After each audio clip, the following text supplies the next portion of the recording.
യോഗ്യനെ നിന്നെ ഞങ്ങൾ ആരാധിച്ചിടുന്നിതാ.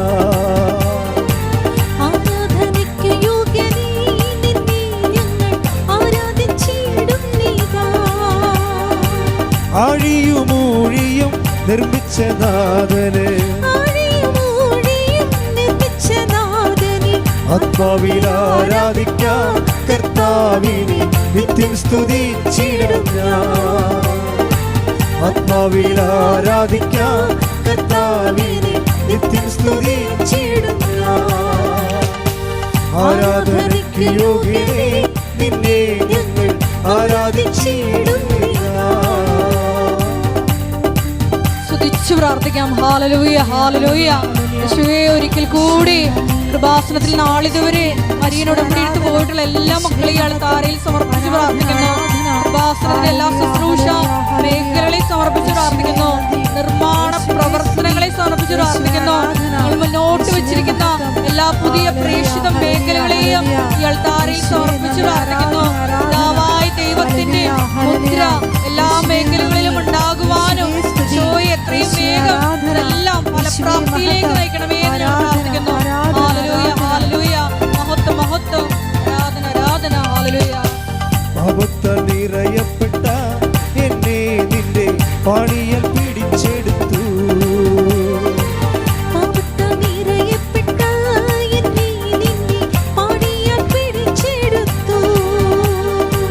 പാപത്താൽ നിറയപ്പെട്ട എന്നെ നിന്റെ പാണിയാൽ പിടിച്ചെടുത്തു. പാവന നീണം തന്നു പാപത്തിൻ കരപോക്കി. രക്ഷിച്ചതാ നിന്നെ ഞാൻ എന്നാളും ആത്മാവിൽ ആരാധിക്കാം. രക്ഷിച്ചതാ നിന്നെ ഞാൻ എന്നാളും ആത്മാവിൽ ആരാധിക്കാം. കൈകൾ ഉയർത്തിയടിച്ചുകൊണ്ട് ആരാധനയ്ക്കു യോഗ്യനെ നിന്നെ ഞങ്ങൾ ആരാധിച്ചിടുന്നിതാ. ആരാധനയ്ക്ക് യോഗ്യനെ നിന്നെ ഞങ്ങൾ ആരാധിച്ചിടുന്നിതാ. ആരാധനയ്ക്ക് യോഗ്യനെ നിന്നെ ഞങ്ങൾ ആരാധിച്ചിടുന്നിതാ. സ്തുതിക്കട്ടെ. ഹല്ലേലൂയ ഹല്ലേലൂയ ഹല്ലേലൂയ ഹല്ലേലൂയ ഹല്ലേലൂയ.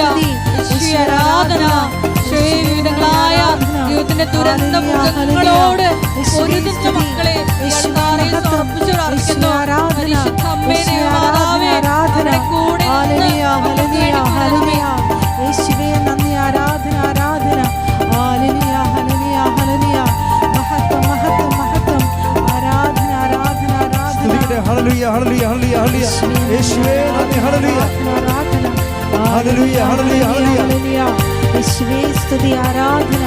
ഹല്ലേലൂയ ഹല്ലേലൂയ ഹല്ലേലൂയ. വാഗ്ദത്തം പോലെ നിന്റെ സന്നിധാനം നിൻ മക്കൾ കൂടിയിടുമ്പോൾ. വാഗ്ദത്തം പോലെ നിന്റെ സന്നിധാനം നിൻ മക്കൾ കൂടിയിടുമ്പോൾ. മധ്യേ വന്ന അനുഗ്രഹം ചെയ്തിടാമെന്നുര. ചെയ്തവൻ നീ മാത്രമാ നിന്നെ ഞങ്ങൾ ആത്മാവിൽ ആരാധിക്കാം. ചെയ്തവൻ നീ മാത്രമാ നിന്നെ ഞങ്ങൾ ആത്മാവിൽ ആരാധിക്കാം. ആരാധനയ്ക്കു യോഗ്യനെ നിന്നെ ഞങ്ങൾ ആരാധിച്ചിടുന്നിതാ. ആരാധനയ്ക്കു യോഗ്യനെ നിന്നെ ഞങ്ങൾ ആരാധിച്ചിടുന്നിതാ. ആരാധനയ്ക്കു യോഗ്യനേ നിന്നെ ഞങ്ങൾ ആരാധിച്ചിടുന്നിതാ. സ്തുതിക്കട്ടെ. ഹല്ലേലൂയ ഹല്ലേലൂയ ഹല്ലേലൂയ. യേശുവേ ഹല്ലേലൂയ ഹല്ലേലൂയ ഹല്ലേലൂയ. ആരാധന. ഹല്ലേലൂയ ഹല്ലേലൂയ ഹല്ലേലൂയ. യേശുവേ ഹല്ലേലൂയ ഹല്ലേലൂയ. യേശുവേ ആരാധന ആരാധന ആരാധന ഹല്ലേലൂയ ഹല്ലേലൂയ ഹല്ലേലൂയ. യേശുവേ ആരാധന ആരാധന ആരാധന. യേശുവേ സ്തുതി. ഹല്ലേലൂയ ഹല്ലേലൂയ ഹല്ലേലൂയ. മഹത്വം മഹത്വം. ആരാധന ആരാധന.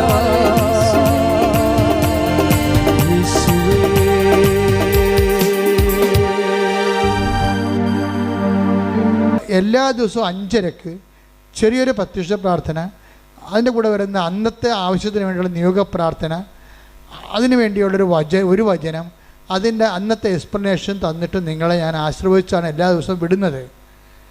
അപ്പോൾ അതുകൊണ്ട് തന്നെ 5:30 മണിയാകുമ്പോൾ തന്നെ ഇത് നോക്കിയിട്ട് അത് അപ്പം തന്നെ ഷെയർ ചെയ്യണം. ദൈവത്തിന് വേണ്ടി നിങ്ങൾ ചെയ്യണ ഒരു ദിവസത്തെ ആദ്യത്തെ പുണ്യപ്രവൃത്തി ഇത് കാണുന്നത്, അത് ഷെയർ ചെയ്യുന്നതുമായിരിക്കണം. അപ്പോൾ ദൈവത്തിൻ്റെ വഴിയാണ് മറ്റുള്ളവരെ കൂടി കർത്താവിലേക്ക് കൊണ്ടുവരുന്നത് ദൈവത്തിന് തോന്നിയാൽ തീർച്ചയായിട്ടും ഉടമ്പടിയുടെ ഭാരങ്ങൾ കുറഞ്ഞ് അത് ലഘുവാക്കി തരും കർത്താവ്. അപ്പം അതുകൊണ്ട് സുവിശേഷ പ്രവർത്തനം ഈ കാലത്ത് ചെയ്യാൻ കഴിയണത് വലിയൊരു അനുഗ്രഹമാണ്. പരിശുദ്ധ പരമദിവ്യകാരുണ്യത്തിന് പരിശുദ്ധ പരമദിവ്യകാരുണ്യത്തിന് പരിശുദ്ധ പരമദിവ്യകാരുണ്യത്തിന്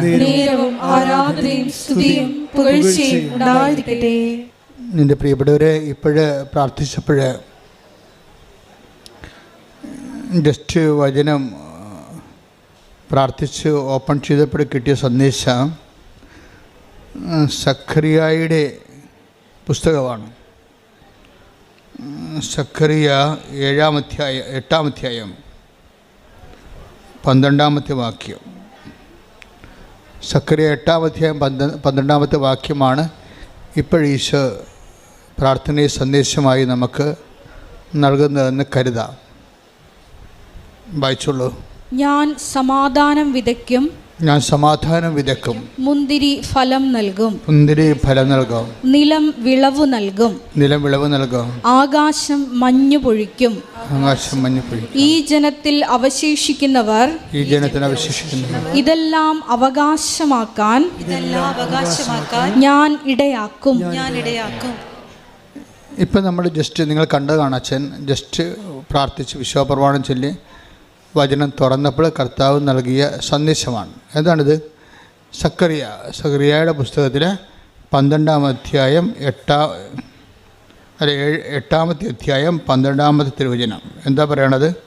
പറഞ്ഞ് ഞാൻ സമാധാനം വിതയ്ക്കും, മുന്തിരി ഫലം നൽകും,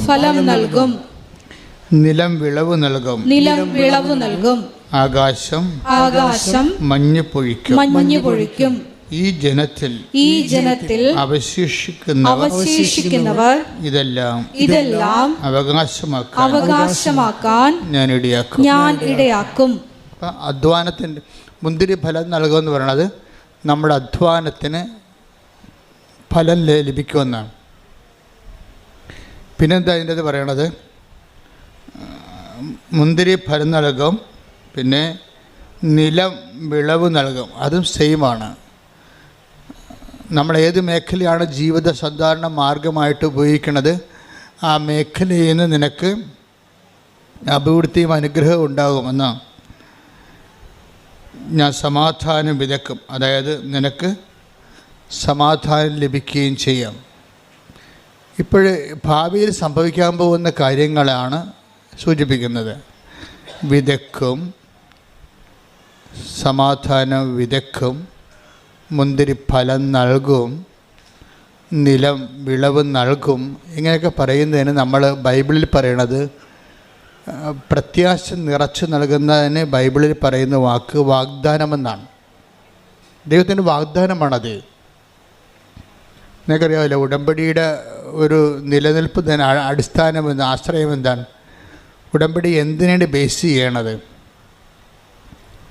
ഉടമ്പടി ബേസ് ചെയ്യണത് ദൈവത്തിൻ്റെ വാഗ്ദാനങ്ങളെയാണ്. അതെപ്പോഴും നമ്മൾ മനസ്സിലാക്കണം. ദൈവത്തിൻ്റെ വാഗ്ദാനങ്ങളെയാണ്. ദൈവം കുറേ വാഗ്ദാനങ്ങൾ തന്നിട്ടുണ്ട് മനുഷ്യന്. എനിക്കതിനെക്കുറിച്ച് അറിവ് കിട്ടിയത് ഞാൻ പണ്ട് നിങ്ങളോട് പറഞ്ഞിട്ടുണ്ടത്. കോവിഡൊക്കെ വന്ന് നിങ്ങൾക്കൊക്കെ 8 ദിവസം കഴിയുമ്പോഴൊക്കെ കോവിഡ് മാറത്തില്ലേ? ഇപ്പോൾ എനിക്ക് 1 മാസം നിന്നായിരുന്നു. മെഡിക്കൽ ഉള്ള ആൾക്കാർക്ക് തന്നെ ഡൗട്ട് എന്താ, ഇതെന്താ ഈ 1 മാസത്തേക്ക് പോണത്? കാര്യം ഇതിൻ്റെ ഈ പതിര മുഴുവനും ബ്ലോക്കാകുകയല്ലേ, അപ്പോൾ ചിലപ്പോൾ ശ്വാസം കിട്ടത്തില്ല. പക്ഷേ അപ്പോൾ ഇങ്ങനെ 1 മാസത്തേക്ക് പോകുമ്പോൾ ഡൗട്ട്, അത് കാരണമാണ് ഈ പ്രയാസം കൊണ്ടത്. ഈ പ്രയാസ സമയത്താണ് കർത്താവ് വാഗ്ദാനങ്ങളെക്കുറിച്ച് എന്നോട് ആദ്യം സംസാരിച്ചത്. ഈ പ്രയാസ സമയത്ത് നൽകിയിട്ടുള്ള ബൈബിൾ നോട്ടുകളാണ്. ഞാൻ അവിടെ അപ്പോൾ ഞാനൊരു കട്ടിലേൽ ഇങ്ങനെ ചുമക്കുന്ന കാരണം ഇങ്ങനെ നെഞ്ചൊക്കെ പൊക്കി കിടക്കുകയാണ്. അപ്പോൾ ഈ സമയത്ത് കയ്യിലൊരു കൈ കൊന്തയും അപ്പുറത്തെ ഇടത് വശത്ത് ബൈബിളും ഇരിപ്പുണ്ട്. അപ്പം ഇങ്ങനെ ഈ കിടക്കുന്ന സമയത്ത് കർത്താവ് കുറേ കാര്യങ്ങൾ പറയും. ആ ദൈവത്തിന് എപ്പോഴും നമ്മുടെ ഈ ക്ഷീണകാലങ്ങൾ, അതുപോലെ തന്നെ ക്ഷീണകാലങ്ങൾ, അതുപോലെ തന്നെ നമ്മളുടെ എന്തെങ്കിലും തരത്തിലുള്ള നമ്മളിങ്ങനെ ഒറ്റപ്പെട്ടു പോകുന്ന കാലങ്ങൾ, ചിലപ്പോൾ നിങ്ങളുടെ വീട്ടിലുള്ള ആൾക്കാരുടെ പ്രിയപ്പെട്ടവരുടെ വിയോഗമായിരിക്കാം, അല്ലെങ്കിൽ നിങ്ങളുടെ പ്രിയപ്പെട്ടവർ നിങ്ങളെ ഇത്രയും നാൾ വിശ്വസിച്ച ആൾക്കാർ നിങ്ങളെ തെറ്റിദ്ധരിക്കുകയും അവർ വേറെ ശത്രുപാളയത്തിലേക്ക് പോവുകയും ചെയ്യുമ്പോഴൊക്കെ നിങ്ങൾക്ക് ഒറ്റപ്പെടലുണ്ടാവും. അപ്പം നിങ്ങൾക്ക് നിരാശയും ഒക്കെ ഭയമൊക്കെ ഉണ്ടാവും, സങ്കടമൊക്കെ ഉണ്ടാവും. ലോകം കളിപ്പാണെന്നൊക്കെ നമുക്ക് തോന്നും. ഈ ടൈമാണ് ശരിക്കും പറഞ്ഞാൽ ദൈവത്തിൻ്റെ ടൈമെന്ന് പറയുന്നത്. കാര്യം നമ്മൾ ഇത്രയും നാൾ ദൈവമാണെന്ന് പറഞ്ഞ് വിചാരിച്ച് നമുക്ക് വരുന്നൊരു അബദ്ധം എന്ന് പറയുന്നത്, നമ്മൾ ഈ ദൈവത്തിൻ്റെ സ്ഥാനം എപ്പോഴും ഇങ്ങനെ ആ കസേര വേറെ ആൾക്കാർ അറിയാതെ കയറിയിരിക്കും. ആ ഇരുന്നോളാം നമ്മൾ പറഞ്ഞിട്ടാണ് ഇരിക്കണം, അല്ലാതെ വേറെ ഇടിച്ചു കയറിയിരിക്കണത്. ദൈവത്തിൽ ഇരിക്കേണ്ട സ്ഥാനത്ത് വേറെ ആൾക്കാർ കയറിയിരിക്കും. അതെന്ന് വെച്ചാൽ നമ്മൾ പറഞ്ഞിട്ടാണ്, നമ്മുടെ അനുവാദത്തോടെ അവിടെ ഇരിക്കണത്. അപ്പം അവരവിടെ നിന്നൊരു പോകത്തില്ല. അതാണ് പ്രശ്നം. പിന്നെ അവരെ കളയാൻ വേണ്ടി ദൈവത്തിൻ്റെ ഓരോ ചില നടപടിക്രമങ്ങളുണ്ട്. നീ ദൈവവേദലാണെങ്കിലേ ഉള്ളൂ ദൈവം അവരെ കളയത്തുള്ളൂ. ദൈവവേദ അല്ലെങ്കിൽ മരണം വരെ ആ സാധനം അവിടെ എത്തിക്കേണ്ടി പോലെ ഇരിക്കും. ചിലപ്പോൾ ഒരു വ്യക്തിയാകാം, ചിലപ്പോൾ നിൻ്റെ സംഘടനയാകാം, ചിലപ്പോൾ നിങ്ങളുടെ സംഘടനാ പ്രവർത്തനം കൊണ്ട് പ്രാർത്ഥിക്കാൻ പറ്റാത്തവരില്ലേ, പ്രവർത്തനം തലക്ക് കയറിയിട്ട്. അപ്പോൾ അതാണ് ശരിയെന്നും പറഞ്ഞ് അവരങ്ങനെ കുറച്ച് നാളവിടെ ബുദ്ധി അവരോട് പറയും, ഇതാണ് ശരി. ഒരു കുർബാന കാണുന്നതിനേക്കാൾ വലുതാണ് മനുഷ്യന് വേണ്ടി അധ്വാനിക്കുന്നത്, നീതിക്ക് വേണ്ടി പോരാടുന്നത്. അപ്പോൾ ഇവരുടെ ഈ ബ്രെയിൻ ഇവരെ ഹൈജാക്ക് ചെയ്യും. പ്രാർത്ഥന കുറഞ്ഞുള്ള ഒരു കുഴപ്പമുണ്ട്, ഹൈജാക്കിങ് പെട്ടെന്ന് നടക്കും. പ്രാർത്ഥന കുറഞ്ഞു കഴിഞ്ഞാൽ ഉടനെ ഓട്ടോമാറ്റിക്കായിട്ട് പ്രൊട്ടക്ഷൻ പോകും. എപ്പോഴും നമ്മൾ ശ്രദ്ധിക്കേണ്ട കാര്യമാണ്. നിങ്ങൾ പ്രാർത്ഥന എപ്പോഴും ഈശോ പറയും നിരന്തരം പ്രാർത്ഥിക്കണമെന്നൊക്കെ പറയത്തില്ലേ. അത് നിരന്തരം പ്രാർത്ഥിക്കണമെന്ന് പറയുന്നത് നിരന്തരം പ്രാർത്ഥിച്ച് വയറ്റിപ്പഴപ്പ് നടക്കണമെന്നല്ല പറയേണ്ട അർത്ഥം. നിരന്തരം പ്രാർത്ഥിച്ചാൽ നീ ദൈവത്തിൻ്റെ ഒരു പ്രൊട്ടക്ഷനിലാകും. അതും പ്രധാനപ്പെട്ട കാര്യമാണ്. നമ്മുടെ ജീവിതത്തിൽ എന്ത് സംഭവിക്കുന്നു എന്നല്ല പ്രശ്നം, whether we have protected or not. എന്ത് സംഭവിച്ചാലും സംരക്ഷണം കിട്ടിയില്ലെങ്കിൽ ഈ നമ്മൾ നേടിയ കാര്യങ്ങളെല്ലാം കർത്താവ് ചോദിക്കുന്ന ഒരു കാര്യമുണ്ട്, നീ നേടിയതെല്ലാം ആരുടേതാകുമെന്ന്. Take the word of God. നേടിയതെല്ലാം ആരുടേതാകും. ശ്രുതിക്കട്ടെ ഹല്ലേലൂയ. ഹല്ലേലൂയ ഹല്ലേലൂയ ഹല്ലേലൂയ. യേശുവേ നന്ദി, യേശുവേ സ്തുതി, ഹല്ലേലൂയ. യേശുവേ ആരാധന ആരാധന ആരാധന. യേശുവേ നന്ദി, മഹത്വം മഹത്വം മഹത്വം. ഹല്ലേലൂയ ഹല്ലേലൂയ ഹല്ലേലൂയ. ലൂക്ക 12:20. ലൂക്ക 12:20 പ്രധാനപ്പെട്ടൊരു വാക്കാണത്. പറ. എന്നാൽ ദൈവം അവനോട് പറഞ്ഞു എന്നാൽ ദൈവം അവനോട് പറഞ്ഞു, ഭോഷ ഈ രാത്രി നിന്റെ ആത്മാവിനെ നിന്നിൽ നിന്ന് ആവശ്യപ്പെടും. അപ്പോൾ നീ ഒരുക്കി വെച്ചിരിക്കുന്നവ ആരുടേതാകും. എന്ന് വെച്ചതിൻ്റെ അർത്ഥം അന്യാധീനപ്പെട്ടു പോകുമെന്നാണ്. അതാണ് വിഷയം. അന്യാധീനപ്പെട്ടു പോകുക. അന്യാധീനം വെച്ചാൽ അന്യനെ അധീനമായി പോകും. അതാണ് അന്യാധീനപ്പെട്ടു പോവുക. നമ്മുടേതെന്ന് വിചാരിച്ച സംഭവം അന്യനെ അധീനമായി പോകും. അന്യാധീനപ്പെട്ടു പോകുന്നത് രണ്ട് തരത്തിൽ സംഭവിക്കാം. ഒന്ന്, പിശാചിന് അധീനമായി പോകും. പിന്നെ അടുത്ത കാലത്തെങ്കിലും ദൈവം ആ മേഖല വരത്തില്ല. കാര്യം നമ്മുടെ കൺസെൻറ്റോടു കൂടിയാണ് പിശാച് നമുക്ക് അധികാരം. അല്ല, പിശാചും ഒരു മാന്യതയുള്ള ആളാണ്. മുട്ടിയിട്ട് വാതിലെ കൊട്ടിയിട്ടേ കയറത്തുള്ളൂ. വാതിലെ കൊട്ടിയിട്ടേ നമ്മുടെ അനുവാദം ഉണ്ടാകുമോ? കൺസെൻറ്റ്. അല്ലാതെ നിങ്ങളുടെ പാപത്തിന് അവർ ചതിച്ചതാണ് ഇവർ ചതിച്ചതാണെന്നിട്ട് കാര്യമില്ല. ചതിച്ചാണല്ലോ ഇപ്പം പറഞ്ഞാൽ തേച്ചതാണെന്നല്ലേ പറയണത്. തേച്ചാലും അലക്കിയാലും എല്ലാം നമ്മുടെ കൺസെൻ്റ് ഉണ്ട്. എൻ്റെ അടുത്ത് നമ്മുടെ കൺസെൻ്റ് ഉണ്ട്. നമ്മുടെ ഒരു അനുവാദം കൊടുത്തിട്ടാണ്. എപ്പോഴാണ് ഈ അനുവാദം വഴിയെ പോണതിനൊക്കെ അനുവാദം കിട്ടുന്നത്? എങ്ങനെയാണ്? ദൈവത്തിൽ നമ്മൾ അകന്നു പോകുമ്പോഴാണ് അന്യാധീനപ്പെട്ടു പോണത്. അതെപ്പോഴും ദിവസമാണ്. ഇപ്പം നിങ്ങൾ തുടങ്ങണൊക്കെ നമുക്കറിയാമല്ലോ, വലിയ ന്യൂമോണിയൊക്കെ തുടങ്ങണ പനി എന്നൊക്കെ തുടങ്ങണേ. അതുപോലെ ആത്മീയമായിട്ട് ന്യൂമോണിയൊക്കെ തുടങ്ങണത് ചെറിയ പനി. ഇപ്പോൾ കുർബാനയ്ക്ക് താമസിച്ച് വരിക, കുർബാന സ്വീകരിക്കാൻ താമസിക്കുക, കുമ്പസാരിക്കാൻ മാസങ്ങളെടുക്കുക, അങ്ങനെ ചെറിയ കുഞ്ഞു കുഞ്ഞു പനികളിൽ നിന്നാണ് ഇതിൽ ന്യൂമോണിയ തുടങ്ങണത്. അപ്പോൾ തന്നെ ഓർക്കുക, പനി തുടങ്ങിയിട്ടുണ്ട്. 8 മണിക്ക് തുടങ്ങേണ്ട പ്രാർത്ഥന, വീട്ടിൽ 7 മണിക്ക് തുടങ്ങേണ്ട പ്രാർത്ഥന ചിലപ്പോൾ 9 മണിയിലോട്ട് മാറുക, പിന്നെ അതൊരു ശീലമായി മാറുക, പിന്നെ ഉറക്കം വന്ന് ഉറങ്ങിക്കൊണ്ട് പ്രാർത്ഥിക്കുക. അപ്പോൾ ഇത് അതായത് പനി തുടങ്ങിയെന്നർത്ഥം. പനി തുടങ്ങിക്കഴിഞ്ഞാൽ, ആധ്യാത്മികമായിട്ട് പനി തുടങ്ങിയാൽ പിന്നെ അടുത്ത നടപടി എന്താണ്? നമുക്ക് പനി വരുമ്പോൾ എന്താ സംഭവിക്കണത്? രുചി പോകും, ഇല്ലേ? രുചി പോകത്തില്ലേ? നമ്മുടെ ഭക്ഷണം, നമ്മൾ നല്ല പനിയുള്ള ആൾക്കാർക്ക് എന്ത് കഴിച്ചാലും രുചി അറിയാൻ പറ്റത്തില്ല, എല്ലാം ചവറായിട്ടിരിക്കും. അതുപോലെ തന്നെ ആരാധന ചവറ്, ജപമാല ചവറ്, ഒന്നും രുചി തോന്നണില്ല. പിന്നെ വീട്ടുകാരുടെ ബുദ്ധിമുട്ട് കൊണ്ട് നമ്മളിങ്ങനെ കാട്ടിക്കൂട്ടി എന്തെങ്കിലും ആക്കി തീർക്കുന്നതാണ് പ്രാർത്ഥന. അപ്പോൾ ഇതിങ്ങനെ ചവറാകുമ്പോൾ അറിയിക്കുക ആത്മാവിന് നല്ല പനിയായിട്ടുണ്ടെന്ന് മനസ്സിലാക്കുക. കാര്യം പ്രാർത്ഥനയെന്ന് പറയുമ്പോൾ ഭയങ്കര മധുരമുള്ള ഏർപ്പാടാണ്. കഴിഞ്ഞ ദിവസങ്ങളിൽ നവംബർ 7-ാം തീയതി ഞാൻ വെളുപ്പിനെ കർത്താവ് എന്നോട് പറഞ്ഞത് കംപ്ലീറ്റ് സൈലൻസ്, കംപ്ലീറ്റ് റിഫ്ലക്ഷൻ എന്ന് പറഞ്ഞു. അപ്പോൾ ഞാൻ അപ്പം തന്നെ ചാടി എഴുന്നേറ്റ് മുറിക്കൊണ്ട് എൻ്റെ നോട്ട് ബുക്കിൽ എഴുതി വെച്ച് കംപ്ലീറ്റ് സൈലൻസ്, കംപ്ലീറ്റ് റിഫ്ലക്ഷൻ എന്ന് വെച്ച് കഴിഞ്ഞാൽ എന്തോ something is going to happen, നീ അതിനെക്കുറിച്ച് ഒത്തിരി റെസ്പോണ്ട് ചെയ്യേണ്ടെന്നാണ് പറയണത്. ദൈവത്തിൻ്റെ ഒരു രീതി അതാണ്. വരാൻ പോകുന്ന കാര്യങ്ങൾ അവൻ നിന്നോട് പറയും. Take the word of God, വരാൻ പോകുന്ന കാര്യങ്ങൾ. സ്തുതിക്കട്ടെ. ഹല്ലേലൂയ, ഹല്ലേലൂയ, ഹല്ലേലൂയ. യേശുവേ നന്ദി, യേശുവേ സ്തുതി. ഹല്ലേലൂയ, ഹല്ലേലൂയ, ഹല്ലേലൂയ, ഹല്ലേലൂയ, ഹല്ലേലൂയ. യേശുവേ ആരാധന, ആരാധന, ആരാധന. യേശുവേ നന്ദി, മഹത്വം, മഹത്വം, മഹത്വം. ആരാധന,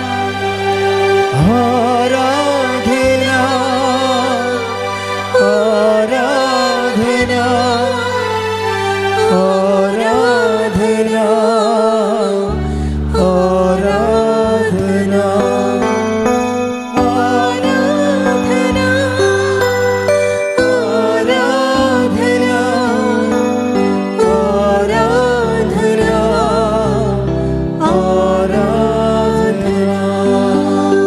യോഹന്നാൻ 16:14. യോഹന്നാൻ 16:14. അവൻ സ്വമേധയാ ആയിരിക്കില്ല സംസാരിക്കുന്നത്.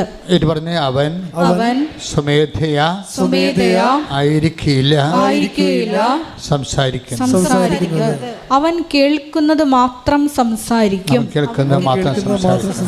വരാനിരിക്കുന്ന കാര്യങ്ങൾ അവൻ നിങ്ങളെ അറിയിക്കും.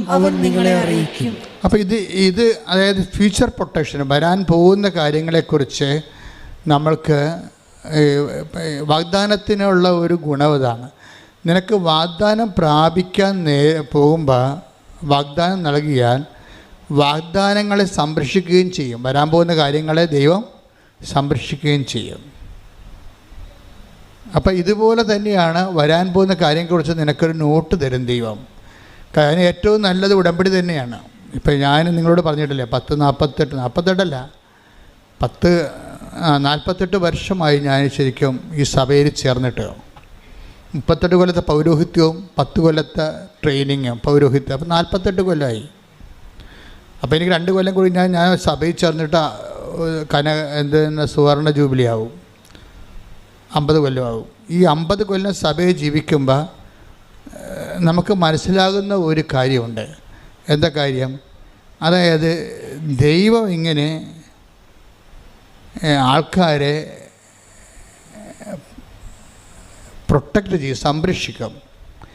വരാൻ പോകുന്ന കാര്യങ്ങളെക്കുറിച്ചൊക്കെ നോട്ട് തരും. പക്ഷേ ഈ 50 കൊല്ലം സഭയിൽ ജീവിക്കുമ്പോഴും എനിക്ക് മനസ്സിലായ ഒരു സത്യമെന്ന് പറഞ്ഞാൽ ഏറ്റവും കൂടുതൽ പ്രൊട്ടക്ഷൻ ലഭിക്കാൻ സാധ്യതയുള്ള സംവിധാനം ഉടമ്പടിയാണ്. അതാണ് എനിക്ക് മനസ്സിലായ സത്യം. 50 കൊല്ലമാണ് ഞാൻ സഭയിൽ ജീവിക്കണത്. 50 കൊല്ലത്തിനുള്ളിൽ ഇപ്പോൾ ഇന്ന് വരെ ജനങ്ങൾ, ഞാനൊരു 20-21 ലക്ഷം ആൾക്കാരെ കൗൺസിൽ ചെയ്തിട്ടുണ്ട്. അതിനവസാനം നമ്മൾ ഇപ്പോഴാണെങ്കിൽ എന്താ ചെയ്യണമെന്ന് വെച്ച് കഴിഞ്ഞാൽ ഈ കൗൺസിലിങ്ങിലൂടെ വരുന്ന വിഷയങ്ങളെല്ലാം ഉടമ്പടിയിലൂടെ ഹോംവർക്ക് ചെയ്ത് പരിഹരിക്കാൻ സാധാരണ അങ്ങനെ ചെയ്യണത്. പണ്ടങ്ങനെ അല്ലായിരുന്നു. ഒരാളുമായിട്ട് 1.5 മണിക്കൂർ 2 മണിക്കൂർ ഇരിക്കണം. കണാകുണ പറഞ്ഞുകൊണ്ടിരുന്ന അവരുടെ സമയം വേസ്റ്റ്, നമ്മുടെ സമയം വേസ്റ്റ്. അത് പണ്ടിങ്ങനെ എൻ്റെ അടുത്ത് 10 മിനിറ്റ് 20 മിനിറ്റ് തൊട്ട് 2 മണിക്കൂർ വരെ ഞാൻ ആൾക്കാരോട് ഇരുന്നിട്ടുണ്ട്. അവസാനം ഞാൻ കൗൺസിലിംഗ് എന്ന് പറയുന്ന സംഭവം തന്നെ വെറുത്ത്. എന്താ കാര്യം? ഈ ഇരിപ്പെല്ലാം ഇരുന്ന് ഈ ആളിന് വേണ്ടി നമ്മുടെ ഇത്രയും പ്രഷ്യസ് ആയിട്ടുള്ള ടൈം വേസ്റ്റ് ചെയ്തിട്ട് അവർ വളർന്നോ ഇല്ലയോ, അവർക്ക് വീണ്ടും പ്രശ്നം ഉണ്ടാകുമ്പോൾ പിന്നെ ഓടി നമ്മുടെ അടുത്ത് വരും. അപ്പോൾ ഒരാളൊക്കെ പണ്ട് ഒരു മാസം 5 പ്രാവശ്യമൊക്കെ എന്നെ കാണുമായിരുന്നു. കാര്യം എന്താണ്? ഇതിങ്ങനെ തുറന്നിട്ടിരിക്കണ കാര്യമായതുകൊണ്ട് ആർക്കും വന്ന് ഇടിച്ചു തല്ലി കൈക്കൊള്ളാൻ കാര്യക്കാരനായിട്ട് വന്ന് തൻ്റെ ഇടം ഉള്ളവനൊക്കെ വന്ന് കണ്ടുവച്ച് പോകും. അല്ലാത്തവന് കാണത്തില്ല. സ്വാധീനമില്ലാത്തവർ അറിയാത്തവരൊക്കെ പുറകിപ്പള്ളി. ഇപ്പോൾ അങ്ങനെ ഇപ്പം അങ്ങനെ പറ്റത്തില്ല. ഇപ്പം എന്താണ്? കൗൺസിലിങ്ങിലൂടെ പറയാവുന്ന എല്ലാ കാര്യങ്ങളും തന്നെ ഉടമ്പടിയിലൂടെ പരിഹരിക്കും നമ്മൾ. ആ ക്ലാപ്പ് എന്ന് പറയുന്ന സംഭവം ഇടിപെട്ട് സംഭവമാണ്. എന്താണ്? Christian life assessment paper.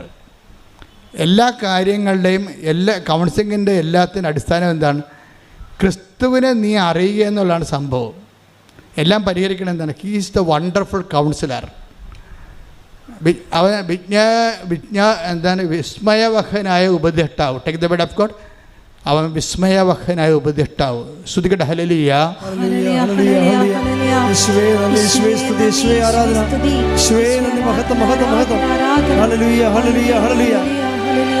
ഏശയ്യ 9:6. ഏശയ്യ 9:6. എന്തെന്നാൽ നമുക്ക് ഒരു ശിശു ജനിച്ചിരിക്കുന്നു, ഒരു ശിശു ജനിച്ചിരിക്കുന്ന നമുക്ക് ഒരു പുത്രൻ നൽകപ്പെട്ടിരിക്കുന്നു. ആധിപത്യം അവന്റെ ചുമലിലായിരിക്കും. വിസ്മയനായ ഉപദേഷ്ടാവ്, ശക്തനായ ദൈവം, നിത്യനായ പിതാവ്, സമാധാനത്തിന്റെ രാജാവ് എന്ന് അവൻ വിളിക്കപ്പെടും. God is the wonderful councillor. പിതാവായ ദൈവ സങ്കീർത്തനങ്ങളെല്ലാം പറയണത് God is the wonderful councillor എന്നാണ്. ദൈവമാണ് ഏറ്റവും വിസ്മയവഹന ഉപദേഷ്ടാവ്. പിന്നീട് ഈ ഉപദേശത്തിൻ്റെ സാന്ത്വനങ്ങളിലേക്ക് വചനം മാംസമാക്കിക്കൊണ്ട് ക്രിസ്തുവിനെ ദൈവം അവതരിപ്പിക്കും. അപ്പോൾ ക്രിസ്തുവിനെയാണ് പിന്നെ ഐസയ്യ 9:6 പറയണത്. നമുക്കൊരു ശിശു ജനിച്ചിരിക്കുന്നു. അവൻ ആരാണ്? അവൻ വിസ്മയവഹനായ ഉപദേഷ്ടാവ്. അപ്പോൾ ക്രിസ്തു ആരാണ്? കൗൺസിലറാണ്. അപ്പോൾ ഏറ്റവും വലിയ കൗൺസിലർ ആരാണ്? ക്രിസ്തുവാണ്. ഉടമ്പടി ലക്ഷ്യം വെക്കണത് ക്രിസ്തുവിനെ എങ്ങനെ ഇന്നാക്കാൻ പറ്റും അല്ലേ? ആൾക്കാർ ഈ ക്രിസ്ത്യാനികളെ എന്താ വിളിക്കണം? ക്രൈസ്റ്റ് ഇൻ അല്ലേ? ക്രിസ്ത്യാനിയെ വിളിക്കണം എന്താണ്? Christ in. ക്രിസ്തു അകത്തുള്ളവൻ. ഈ ക്രിസ്തുവിനെ എങ്ങനെയാണ്, ഏത് ഫോർമുല ഉപയോഗിച്ചാണ് ഒരു വ്യക്തിയുടെ ജീവിതത്തിലോട്ട് കയറ്റാൻ പറ്റണതെന്നാണ് ആധ്യാത്മികമായ അന്വേഷണം. എൻ്റെ 50 കൊല്ലത്തെ അന്വേഷണമാണ്.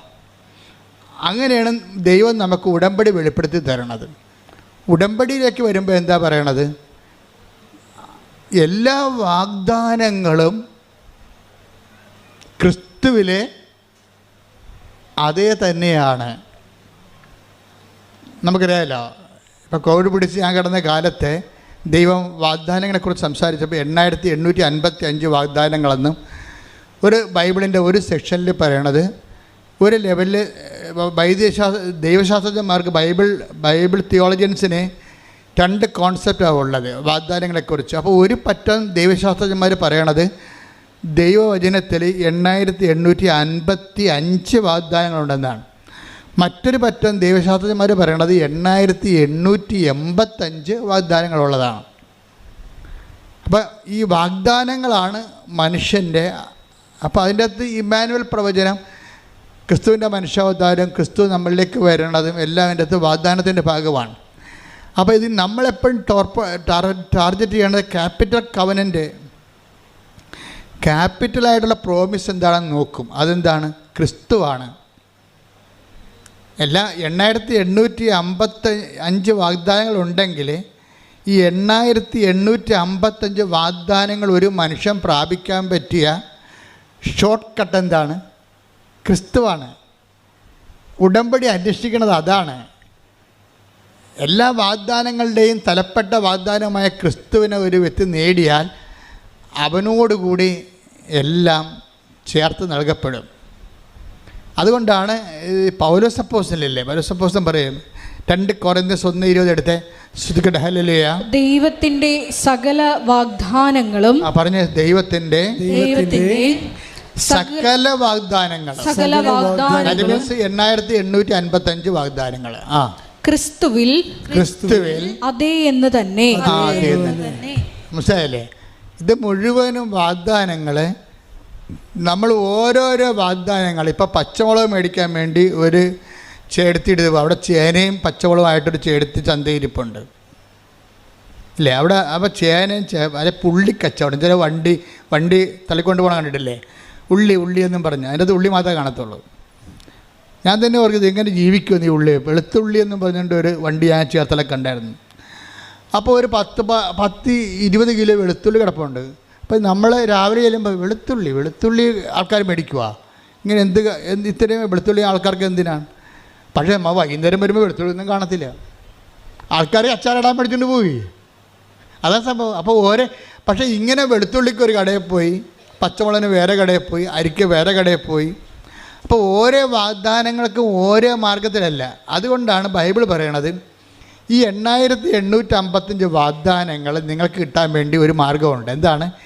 എല്ലാ വാഗ്ദാനങ്ങളും പറഞ്ഞേ, എല്ലാ വാഗ്ദാനങ്ങളും ക്രിസ്തുവില് അതേ തന്നെയാണ്. അപ്പോൾ അവിടെ നോയില്ല, യേസ് മാത്രമേ ഉള്ളൂ. Every promise is yes in Jesus. അപ്പോൾ നമ്മളെന്ത് ബുദ്ധിയുള്ളവർ എന്ത് ചെയ്യും? ബുദ്ധിയുള്ളവർ മാതാവിനോട് പറയും, അമ്മ ക്രിസ്തുവിനെയാണ് സ്വീകരിച്ചത്, ഞങ്ങൾക്കും ക്രിസ്തുവിനെയാണ് തരേണ്ടത്. പറഞ്ഞേ, അമ്മ ക്രിസ്തുവിനെയാണ് വിശ്വാസം കൊണ്ട് സ്വീകരിച്ചത്, ഞങ്ങൾക്കും എല്ലാ വാഗ്ദാനങ്ങളും അതേന്ന് പറയുന്ന ക്രിസ്തുവിനെ ഉടമ്പടി പ്രകാരം ഞങ്ങളുടെ ജീവിതത്തിലേക്ക് അങ്ങ് നൽകണമേ. അപ്പോൾ അതിന് നമ്മൾ എല്ലാ വാഗ്ദാനങ്ങളും, ഇപ്പോൾ 2 കൊരിന്ത്യർ 1:20 എല്ലാ വാഗ്ദാനങ്ങളും ക്രിസ്തുവിൽ അതേയാണെങ്കിൽ നമുക്ക് ഷോർട്ട് കട്ട് എന്താണ്? ക്രിസ്തുവിനെ മേടിക്കുക എന്നുള്ളതാണ് അല്ലേ? ഒരു മാർജിൻ ഫ്രീയിൽ പോയി കഴിഞ്ഞാൽ അല്ലെങ്കിൽ മെഗാ സ്റ്റോറിൽ പോയി കഴിഞ്ഞാൽ മിക്കവാറും ഓൾമോസ്റ്റ് എല്ലാത്തിനും നമ്മൾ ലോകം മുഴുവൻ കറങ്ങി നടക്കേണ്ട കാര്യമില്ല, അവിടെ തന്നെ ഉണ്ടാവും. സൂപ്പർ മാർക്കറ്റിൻ്റെയൊക്കെ പ്രത്യേകത അതാണ്. അതായത് എല്ലാ വിഷയവും അതിൻ്റെ തന്നെ സിംഗിൾ റൂഫിലാണ് വരണത്.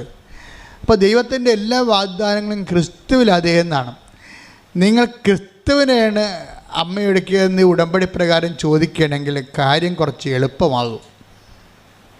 പിടിയാ, നിങ്ങളത് ശ്രദ്ധിക്കണം. നിങ്ങളിപ്പോൾ IELTS, ജോലി, വീട്, വിവാഹം, പറമ്പ്, ഇങ്ങനെ ഒത്തിരി കാര്യം ചോദിക്കുമ്പോഴും പിന്നെ നിത്യജീവൻ, അനുദിന ജീവിതത്തിൻ്റെ ആവശ്യങ്ങളും നിത്യജീവനും, അതിന് ഈ അനുദിന ജീവിതവും നിത്യജീവനും ബാധിക്കുന്നതെല്ലാം ദൈവം നൽകണ വാഗ്ദാന പ്രകാരമാണ്. മനുഷ്യൻ നേടിയെടുക്കുന്ന വാഗ്ദാനമാണ് നമുക്ക് ഉള്ളമ്പോഴേലുള്ളത്. നമ്മളത് പ്രോസസ്സ് ചെയ്തെടുക്കുന്നതാണ്. നമ്മുടെ ഓരോ വിഷയമില്ലേ, അത് നമുക്ക് ദൈവം തരണത് ക്രൂഡ് ഓയിലായിട്ടാണ് തരണത്. നമ്മൾ റിഫൈൻ ചെയ്ത് വാഗ്ദാനങ്ങൾ നമ്മളെന്ത് ചെയ്യും? വാഗ്ദാനമായിട്ടാണ് ദൈവം തരുന്നത്. ഇപ്പോൾ ഒരു വിമാനം പറപ്പിക്കുന്ന ഓയിൽ എന്താണത്? Aviation oil. അതിൻ്റെ പെട്രോൾ തന്നെ വീണ്ടും റിഫൈൻ ചെയ്ത് എടുക്കുന്നതാണ്. പെട്രോളിന് മുമ്പ് ഡീസൽ ഉണ്ടാവും, ഡീസലിന് മുമ്പ് ക്രൂഡ് ഓയിൽ ഉണ്ടാവും. അപ്പോൾ ക്രൂഡ് ഓയിലാണ് കുഴിച്ചെടുക്കുന്നത്. ഞാൻ കോയിലൊക്കെ ചെന്നപ്പോൾ എണ്ണപ്പാടത്ത് പോയായിരുന്നു. അപ്പോൾ മുഴുവൻ എണ്ണപ്പാടമാണ്. എല്ലായിടത്തും ഇങ്ങനെ എണ്ണ ഡിഗ് ചെയ്യുന്ന മിഷൻ വെച്ചിട്ടുണ്ട്. അവിടെ എല്ലാം ഫയർ സേഫ്റ്റി സംവിധാനം ഒരുക്കിയിട്ടുണ്ട്. അവിടുത്തെ മണ്ണെല്ലാം ഇങ്ങനെ എണ്ണയുമായിട്ട് കുഴഞ്ഞു മറിഞ്ഞൊരു മണ്ണാണ്. നമുക്ക് പുറത്തിറങ്ങിയ നമ്മുടെ കാലയിൽ ആ മണ്ണ് പറ്റിയാൽ പോകത്തുമില്ല. അപ്പോൾ ഞാൻ വണ്ടി പോയിട്ട് അപ്പുറത്തും ഇപ്പുറത്തും എണ്ണപ്പാലം കിടക്കുകയാണ്. അപ്പോൾ അവിടെയൊക്കെ നമ്മൾ നോക്കുമ്പോഴേ അവിടെ നിന്ന് എന്താ കുഴിച്ചെടുക്കണത്? ക്രൂഡ് ഓയിലാണ്, കറുത്ത നിറച്ച കരി ഓയിൽ പോലൊരു സാധനം എടുക്കണത്.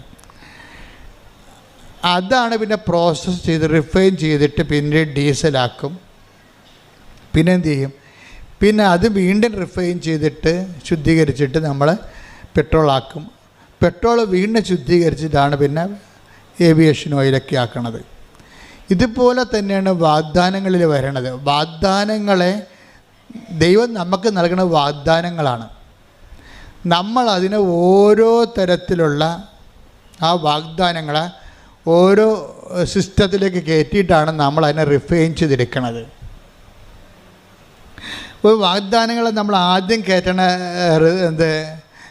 സിസ്റ്റം എന്താണ്? ഫെയ്ത്ത് സിസ്റ്റത്തിലാണ് കയറ്റുന്നത്, വിശ്വാസം. അപ്പോൾ ഒരു വാഗ്ദാനം ക്രൂഡ് ഓയിൽ വിശ്വാസത്തിൽ കയറി ഇറങ്ങിക്കഴിയുമ്പോൾ നമുക്കതിന് ഡീസൽ കിട്ടും. പിന്നെ കുറേ പെട്രോൾ ഉൽപ്പന്നങ്ങൾ, സ്വാപ്പ്, ചീപ്പ്, അരക്ക്, അതുപോലെ തന്നെ ടെർമോക്കോള്, ബൈ പ്രോഡക്ട്സ്, ഉപ ഉൽപ്പന്നങ്ങൾ കുറേ കിട്ടും. അതിൻ്റെ ആദ്യത്തെ പ്രോസസ്സാണ്. ഫെയ്ത്ത് ക്യാവിറ്റിയിൽ അത് വെച്ച് അത്രയുമേ ചെയ്യാൻ പറ്റത്തുള്ളൂ. പിന്നെ നമ്മൾ എന്ത് ചെയ്യും? നമ്മൾ ഈ വാഗ്ദാനം തന്നെ നമ്മൾ എന്ത് ചെയ്യും? അടുത്ത സിസ്റ്റത്തിലോട്ട് കയറ്റും. അതെന്താണ്? ഹോപ്പാണ്. അതാണ് ഇത്തിരി ലാഗ് ചെയ്താലും നമ്മൾ ഇൻവെസ്റ്റ് ചെയ്തുകൊണ്ടിരിക്കും. ഫെയ്ത്തിന് സഡനായിട്ട് കിട്ടുമെന്നുണ്ടെങ്കിൽ പെട്ടെന്ന് നമുക്ക് ഉത്തരം കിട്ടുമെങ്കിലും ഫെയ്ത്തിൽ നമുക്ക് കിട്ടുന്ന പ്രോഡക്റ്റ് എന്ന് പറയുന്നത് മിക്കവാറും തന്നെ ഡീസൽ പോലത്തെ വല്ല സംഭവമായിരിക്കും. നമുക്ക് വേണ്ട ഹൈ ക്വാളിറ്റി ആയിട്ടുള്ള സംഭവങ്ങൾ അടുത്ത സെക്ഷനിലാണ് വരണത്. ഇപ്പോൾ ഉടമ്പടി ആദ്യ സെക്ഷൻ നമ്മൾ ഫെയ്ത്തിലാണ് വർക്ക് ചെയ്യണത്. ഫെയ്ത്ത് കഴിയുമ്പോൾ അതിൻ്റെ അകത്ത് ചില കാര്യങ്ങൾ പടപടാതെ നടക്കും. ആ ഫെയ്ത്തിൽ നടക്കുകയും ചില കാര്യങ്ങൾ ടൈം എടുക്കുന്ന സാധനമുണ്ട്. അതിനാണ് നമ്മൾ ഹോപ്പ് ഉപയോഗിക്കുന്നത്. അപ്പോൾ ചില ആൾക്കാർ ഹോപ്പ് മേഖലയിലേക്ക് വർക്ക് ചെയ്യണത്. അപ്പോൾ ഫെയ്ത്ത് മേഖലയെ പോലെ സഡൻ അല്ല ഹോപ്പ് മേഖല.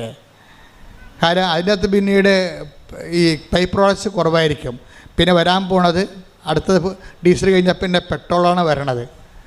അപ്പം അതുകൊണ്ട് അതുപോലെയുള്ള പ്രോസസ്സിങ് നമ്മുടെ വിഷയങ്ങൾക്കുണ്ടാകും. നിങ്ങളുടെ ലോകത്തിലുള്ള നിങ്ങളുടെ കാര്യങ്ങൾ നടക്കുക എന്നതിനേക്കാൾ ഉപരി ക്രിസ്തുവിന് നിങ്ങളിൽ വസിക്കാൻ പറ്റുന്ന ഒരു ഇൻഫ്രാസ്ട്രക്ചർ ഡെവലപ്പ് ചെയ്ത് വരും. ഹോപ്പിൻ്റെ പ്രത്യാശയുടെ കാലം അങ്ങനെ സംഭവിക്കണത്. പ്രത്യാശയുടെ കാലത്ത് നിങ്ങൾ പ്രെയർ ചെയ്തുകൊണ്ടിരിക്കും. പക്ഷേ വിശ്വാസകാലം പോലെ പെട്ടെന്ന് കത്തിപ്പിടിക്കത്തില്ല. It will take time. അപ്പോൾ ചിലർ പ്രത്യാശക്കാലത്താണ്. ഇപ്പം നമ്മൾ സ്ലീബ കാലം എന്നൊക്കെ പറഞ്ഞ് പള്ളിയിൽ എഴുതി വെക്കത്തില്ല ആരാധനക്രമം. ഉടമ്പടിക്കുള്ള കാലം വിശ്വാസക്കാലമുണ്ട്, പ്രത്യാശക്കാലമുണ്ട്, സ്നേഹത്തിൻ്റെ കാലമുണ്ട്. പിന്നെ അവസാനത്താണ് സമർപ്പണത്തിൻ്റെ കാലം. സമർപ്പണത്തിൻ്റെ കാലം എന്ന് പറയുമ്പോൾ അത് വേറെയാണ്. അത് ഈ ഭൗതികമായ കാര്യമായിട്ട് ബന്ധമില്ല. അത് നിത്യജീവൻ്റെ വിഷയങ്ങളാണ് സമർപ്പണ കാലത്ത്. കാര്യം കേൾക്കപ്പെടാത്ത പ്രാർത്ഥന ഉണ്ടാകും അതിൻ്റെ അകത്ത്. അത് നമ്മൾ എത്ര പ്രോസസ്സ് ചെയ്താലും നമുക്ക് പ്രോസസ്സിങ് കിട്ടത്തില്ല. അതുപോലെ തന്നെ ഇരിക്കും. കാണാം. ഇപ്പോൾ നിങ്ങളുടെ ഭർത്താവിൻ്റെ മാനസാന്തരം വേണ്ടി പ്രാർത്ഥിക്കുകയാണ്. നിങ്ങൾ ആദ്യം പ്രാർത്ഥിച്ചത് വീട് വിൽക്കാൻ വേണ്ടിയാണ്, വീട് കിട്ടാൻ വേണ്ടി, അത് കിട്ടി. രണ്ടാമത്തെ കാലത്ത് നിങ്ങളുടെ മക്കൾക്ക് അഡ്മിഷന് വേണ്ടി പ്രാർത്ഥിക്കുന്നു, അത് കിട്ടി. അപ്പം നിങ്ങളിങ്ങനെ ഓരോ കാര്യം പറ്റി പ്രാർത്ഥിക്കുമ്പോൾ നിങ്ങൾ ഓർക്കും, ഞങ്ങളിങ്ങനെ ഈ ഉടമ്പടി എന്ന് പറയണത് ഇങ്ങനെ കഴിഞ്ഞ ദിവസം ദീപക് എന്ന് പറഞ്ഞൊരു മനുഷ്യൻ സാക്ഷ്യം പറഞ്ഞു. ദീപക് നമ്മുടെ ചെത്തിപ്പുഴ ചങ്ങനാശ്ശേരി എന്ന്. ദീപക്കിൻ്റെ സാക്ഷ്യം ഞാൻ വളരെ ശ്രദ്ധിച്ച സാക്ഷ്യമാണ്. ദീപക് ഇവിടെ വന്നിട്ട് ഉടമ്പടി എടുത്തില്ല ആദ്യം. അപ്പോൾ ദീപക് അതിന് പറഞ്ഞ ന്യായം എന്ന് പറയുന്നത് ഇങ്ങനെ പല്ലുവേദനയ്ക്കും തലവേദനയ്ക്കൊക്കെയാണ് ഉടമ്പടി എടുക്കണത്. അങ്ങനെ എടുക്കണ ഒരു പ്രാർത്ഥന എനിക്ക് ആവശ്യമില്ലെന്നാണ് ദീപക് പറഞ്ഞത്. ദീപക് ഉടമ്പടി എടുക്കാൻ പോയി. ദീപക് ഉടമ്പടി എടുക്കാൻ പോകുന്നതിന് കാരണങ്ങളുണ്ട്. അയാൾ പറയണത് എനിക്ക് ആവശ്യത്തിന് ഡിഗ്രി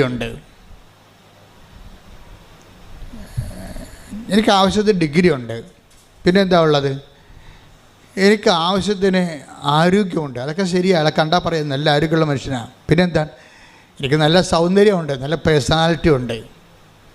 അപ്പോൾ എനിക്കിപ്പോൾ ഇതിനു വേണ്ടി ഉടമ്പടി എടുത്തിട്ടൊന്നും കാണിക്കാനില്ല. അതാണ് ദീപക് തിരിച്ചു പോയത്.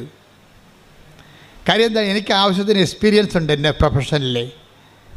പിന്നെ എനിക്ക് ആവശ്യത്തിന് ആരോഗ്യമുണ്ട്, ആവശ്യത്തിന് പേഴ്സണാലിറ്റി ഉണ്ട്, ആര് കണ്ടാലും അക്സെപ്റ്റ് ചെയ്യണ ഒരു പേഴ്സണാലിറ്റി ഉണ്ട്. അപ്പോൾ എനിക്കിതൊക്കെ മതി. പിന്നെ കുറച്ച് ഹാർഡ് വർക്ക്, നമുക്ക് കുറച്ച് നമ്മളൊന്ന് ട്രൈ ചെയ്താൽ മതി, അതൊക്കെ ഓട്ടോമാറ്റിക്കായിട്ട് നടക്കും. അതിനുവേണ്ടി പ്രത്യേകിച്ച് ഉടമ്പടിയൊന്നും എടുക്കേണ്ട കാര്യമില്ല.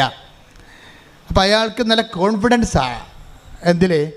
അയാളുടെ കപ്പാസിറ്റിയിലുള്ള കോൺഫിഡൻസ് ഭയങ്കരമാണ്. വിദ്യാഭ്യാസം ആവശ്യത്തിനുണ്ട്, ജോബ് എക്സ്പീരിയൻസ് ഉണ്ട്, പിന്നെ എന്താ ഉള്ളത്,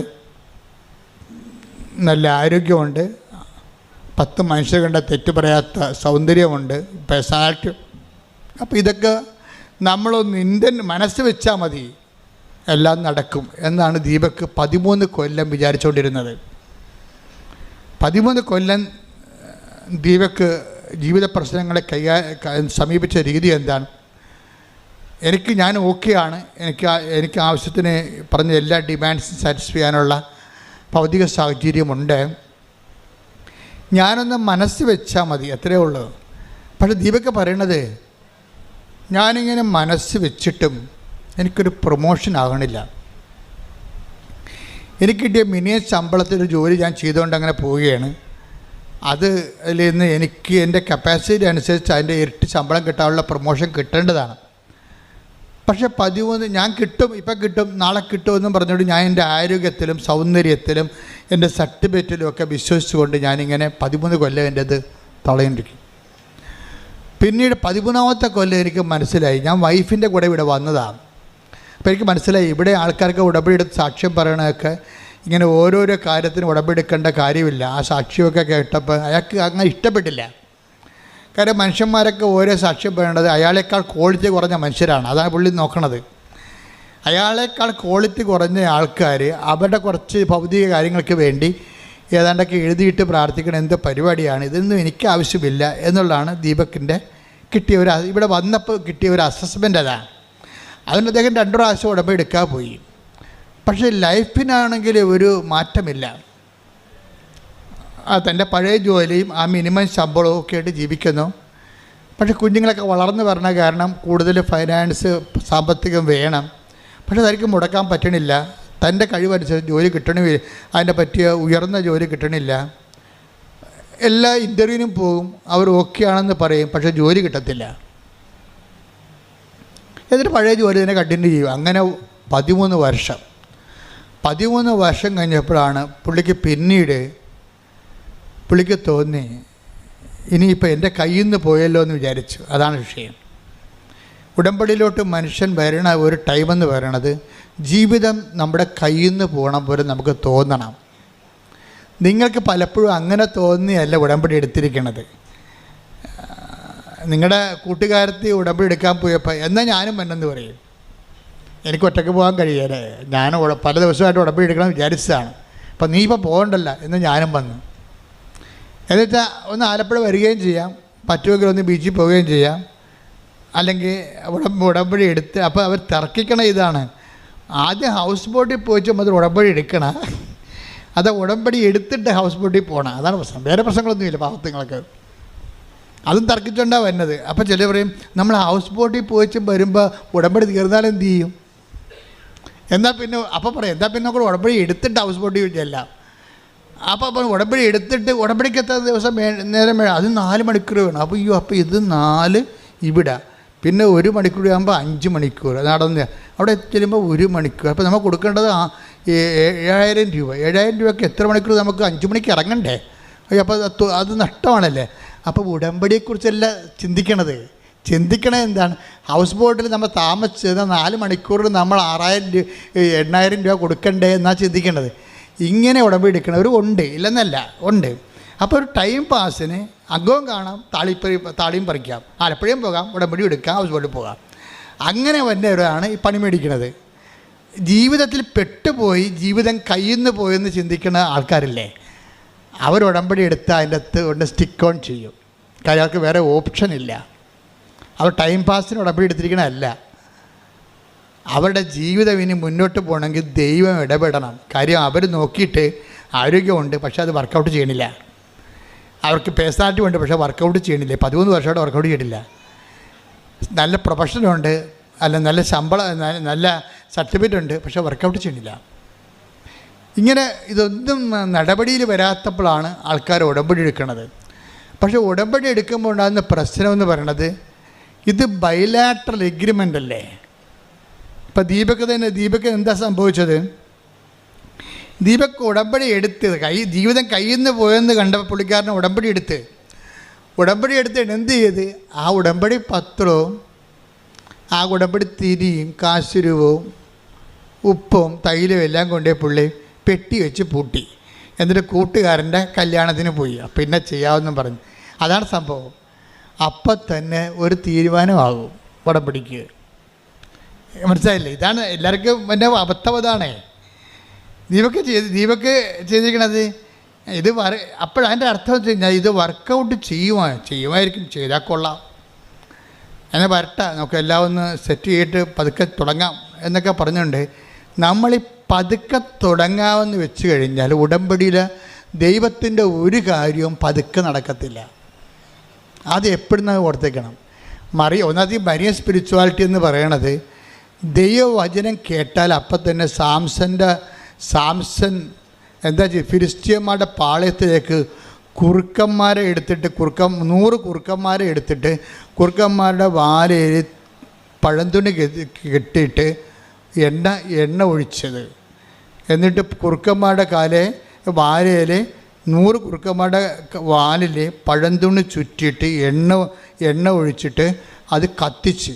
അപ്പോൾ വാലിന് തീ പിടിച്ച കുറുക്കന്മാർ റോക്കറ്റ് പോലെ ഇടിച്ച് പന്തം പോലെ ഫിലിസ്ത്യൻ പാളയത്തിലേക്ക് ഇടിച്ച് കയറി അത് മൊത്തം കത്തിച്ച് കളഞ്ഞു. അതാണ് ഉടമ്പടിയുടെ സ്പീഡ് എന്ന് പറയണത്. ദൈവസ്നേഹം കൊണ്ട് വാലിൽ തീ പിടിക്കണം. അല്ല നനഞ്ഞിരുന്ന ഇത് കൂട്ടുകാരുടെ കല്യാണം കഴിയട്ടെ, അത് കഴിയുമ്പോൾ മകനെയും കൊണ്ട് അഡ്മിഷന് പോകണം, അതും കഴിയട്ടെ, എല്ലാം കഴിഞ്ഞിട്ട് നമുക്ക് ഉടമ്പടിയിലേക്ക് വരാമെന്ന് പറഞ്ഞാൽ ഇത് നിങ്ങൾ വരുമായിരിക്കും, പക്ഷേ ഉടമ്പടി വർക്കൗട്ട് ചെയ്യത്തില്ല. കാര്യം ഉടമ്പടിയുടെ പ്രശ്നം ഇമ്മീഡിയറ്റ്ലി എന്നാണ്. ബൈബിൾ എപ്പോഴും നിൽക്കണം. മാർക്കോസിൻ്റെ ഒക്കെ സുവിശേഷം നിൽക്കുമ്പോൾ അതിനൊരു മിനിമം സ്പീഡുണ്ട്. ഈശോയുടെ എല്ലാ ആക്ഷനും അമ്മയുടെയും ഈശോൻ്റെ ആക്ഷൻ എല്ലാം. ഇപ്പം അമ്മ തന്നെ തിടുക്കത്തിപ്പോയി. എലിസബത്തിനെ കാണാൻ പറഞ്ഞപ്പോൾ എന്താ, ഒന്ന് take the word of God, ശ്രുതികട ഹല്ലേലൂയ.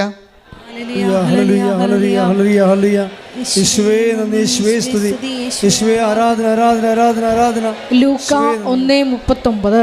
ലൂക്ക 1:39 കേട്ടോ. ആ ദിവസങ്ങളിൽ മറിയം യൂദയായിലെ മലമ്പ്രദേശത്തുള്ള ഒരു പട്ടണത്തിലേക്ക് തിടുക്കത്തിൽ യാത്ര പുറപ്പെട്ടു.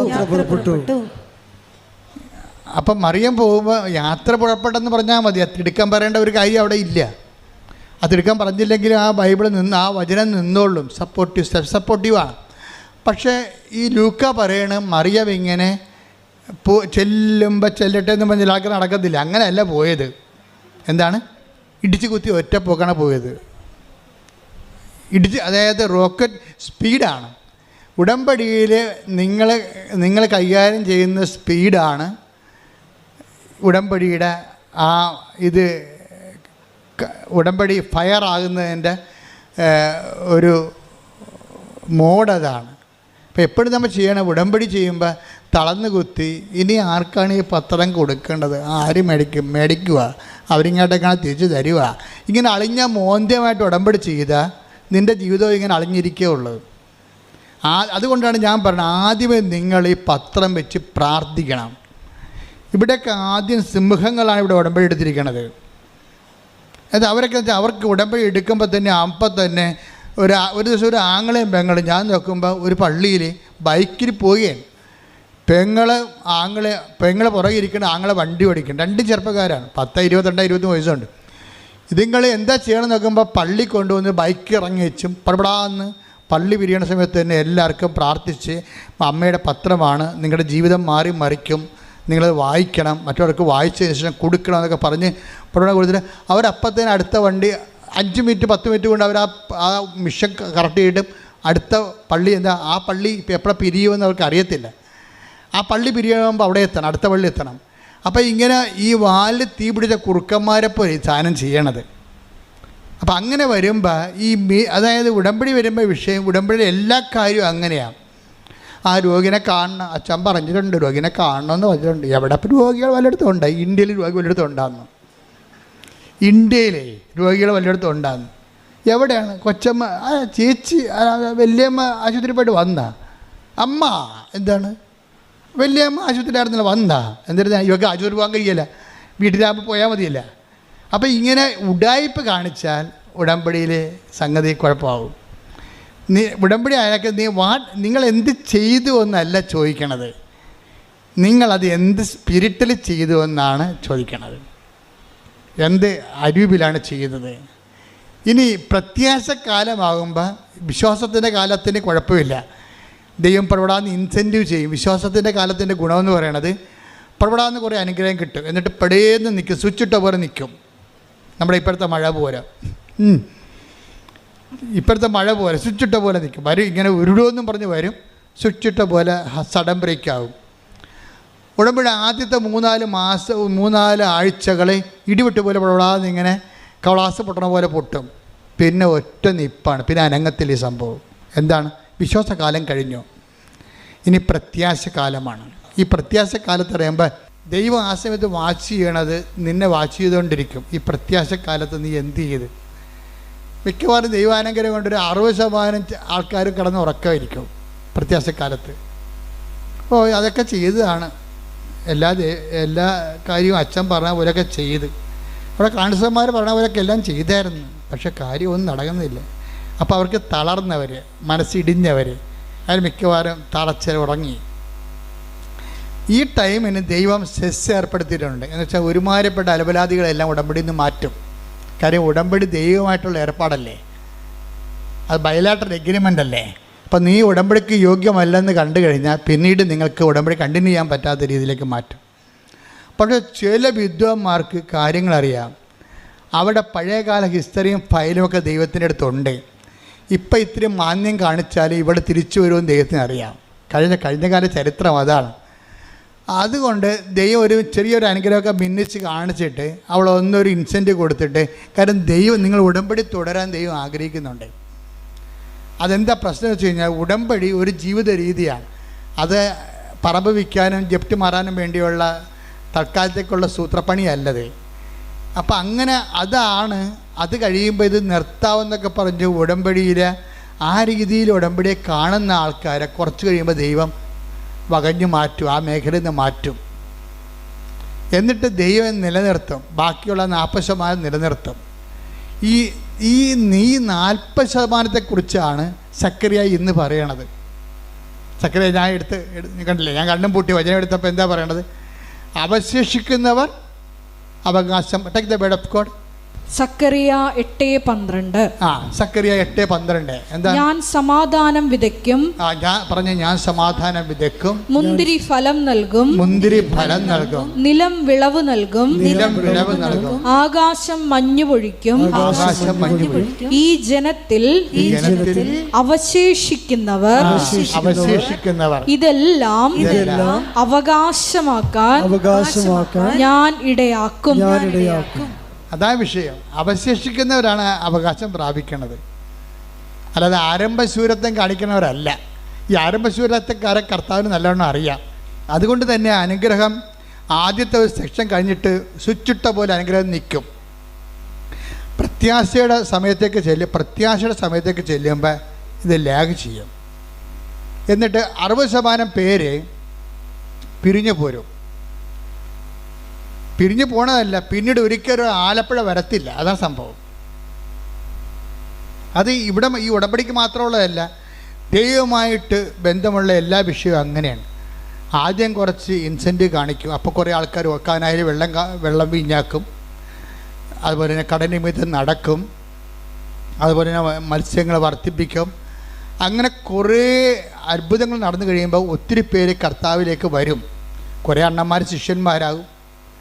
ആ ശിഷ്യന്മാരുടെ കൂട്ടത്തിൽ കുറച്ച് കഴിയുമ്പോൾ ഈ സ്നേഹത്തിൻ്റെ കാലം തുടങ്ങും. പ്രത്യാശയുടെ കാലം കഴിഞ്ഞ് പിന്നെ വേണ്ടത് കുറച്ചുകൂടി ബുദ്ധിമുട്ടാണ്. എന്താ കാര്യം? അവിടെ സ്നേഹം മാത്രമേ ഇൻവെസ്റ്റ് ചെയ്യത്തുള്ളൂ. അവിടെ നിങ്ങളുടെ ജോലി, വീട്, വിവാഹം, അങ്ങനെ ഒരു കാര്യവും ദൈവം അഡ്രസ്സ് ചെയ്യത്തില്ല. ദൈവം നോക്കും നിൻ്റെ സ്നേഹം വളർന്നു എന്ന് നോക്കും. അതാണ് സ്നേഹത്തിൻ്റെ കാലം എന്ന് പറയണത്. ഉടമ്പടിയുടെ സ്നേഹത്തിൻ്റെ കാലത്ത് നോ സൈൻ, അടയാളമൊന്നുമില്ല. ആശുഷ ജീവിതം ഇങ്ങനെ പോകും. പണ്ടുമ്പോൾ ഉടമ്പടി എടുക്കാഞ്ഞ കാലത്ത് എങ്ങനെയായിരുന്നു, ഏതാണ്ട് അതുപോലെയൊക്കെ തന്നെ പോകും. അപ്പോൾ ദൈവം പരിശുദ്ധാത്മാവ് ഉണ്ടെങ്കിൽ ദൈവം പറയും ഇത് സ്നേഹത്തിൻ്റെ കാലമാണ്. ഇവിടെ നമ്മുടെ ഈ ഡിപ്പോസിറ്റ് എന്ന് പറയുന്നത് സ്നേഹം മാത്രമാണ്. ജോലിക്ക് വേണ്ടിയുള്ള പ്രാർത്ഥന ഒന്നും ഏക്കത്തില്ല. കൊച്ചുണ്ടാകാൻ വേണ്ടി പ്രാർത്ഥിക്കുന്നു, കല്യാണം കിട്ടാൻ വേണ്ടി പ്രാർത്ഥിക്കുന്നു. അതൊക്കെ നീ നേരത്തെ ഫെയ്ത്ത് കാലത്ത് പ്രാർത്ഥിച്ചതാണ്. ഇപ്പം അതിനൊന്നും അടയാളമില്ല. ഇപ്പം തോന്നണത് നിനക്ക് ദൈവത്തോട് സ്നേഹമുണ്ടോ എന്നേ നോക്കത്തുള്ളൂ. അതാണ് സ്നേഹത്തിൻ്റെ കാലം. ഈ സ്നേഹത്തിൻ്റെ കാലം എന്ന് പറയുന്നത് ഒരു 1.5 കാലമാണ്. കാര്യം ഇതെന്ന് പറയണത് ഒരു 20% സർവൈവിങ് കിട്ടും ഇതിനകത്ത് നിന്ന് സ്നേഹത്തിൻ്റെ കാലത്ത്. ഇത് ഇവിടെ ഒരു അവശേഷിക്കുന്ന ആൾക്കാരുണ്ട്, അവശേഷിക്കുന്നവർ അവകാശം പ്രാപിക്കുന്ന ഒരു കാലമുണ്ട്. ഈ സ്നേഹത്തിൻ്റെ കാലത്ത് വരണത് ഇതിന് കാരണമുണ്ട്. സ്നേഹത്തിൻ്റെ കാലത്തിന് മുമ്പ് ഉണ്ടാകുന്ന വിഷയം, സ്നേഹത്തിൻ്റെ കാലം എങ്ങനെ തുടങ്ങണത്? സ്നേഹത്തിൻ്റെ കാലം തുടങ്ങണത് ശരിക്കും പറഞ്ഞാൽ മറ്റുള്ളവർ ഉടമ്പടിയെക്കുറിച്ചും മറ്റുള്ളവർ നീ എടുത്ത ഉടമ്പടിയെക്കുറിച്ചും നിന്നോട് സംസാരിക്കും. അപ്പോൾ നീ തീഷ്ണത കൊണ്ട് തുള്ളിച്ചാടും. ഉടമ്പടി എടുത്തിട്ടുള്ള ആൾക്കാർ തന്നെ നിന്നോട് വന്ന് സംസാരിക്കും ഉടമ്പടിയെക്കുറിച്ച്.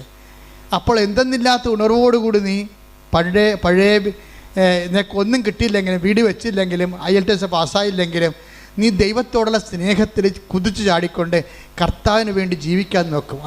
അത് കർത്താവാണെന്ന് പറയുന്ന വേദം. അതാണ് സ്നേഹത്തിൻ്റെ കാലം തുടങ്ങണത്. Take the word of God, അത് കർത്താവാണ്. 21:7 സ്തുതിക്കട്ടെ. ഹല്ലേലൂയ, ഹല്ലേലൂയ, ഹല്ലേലൂയ.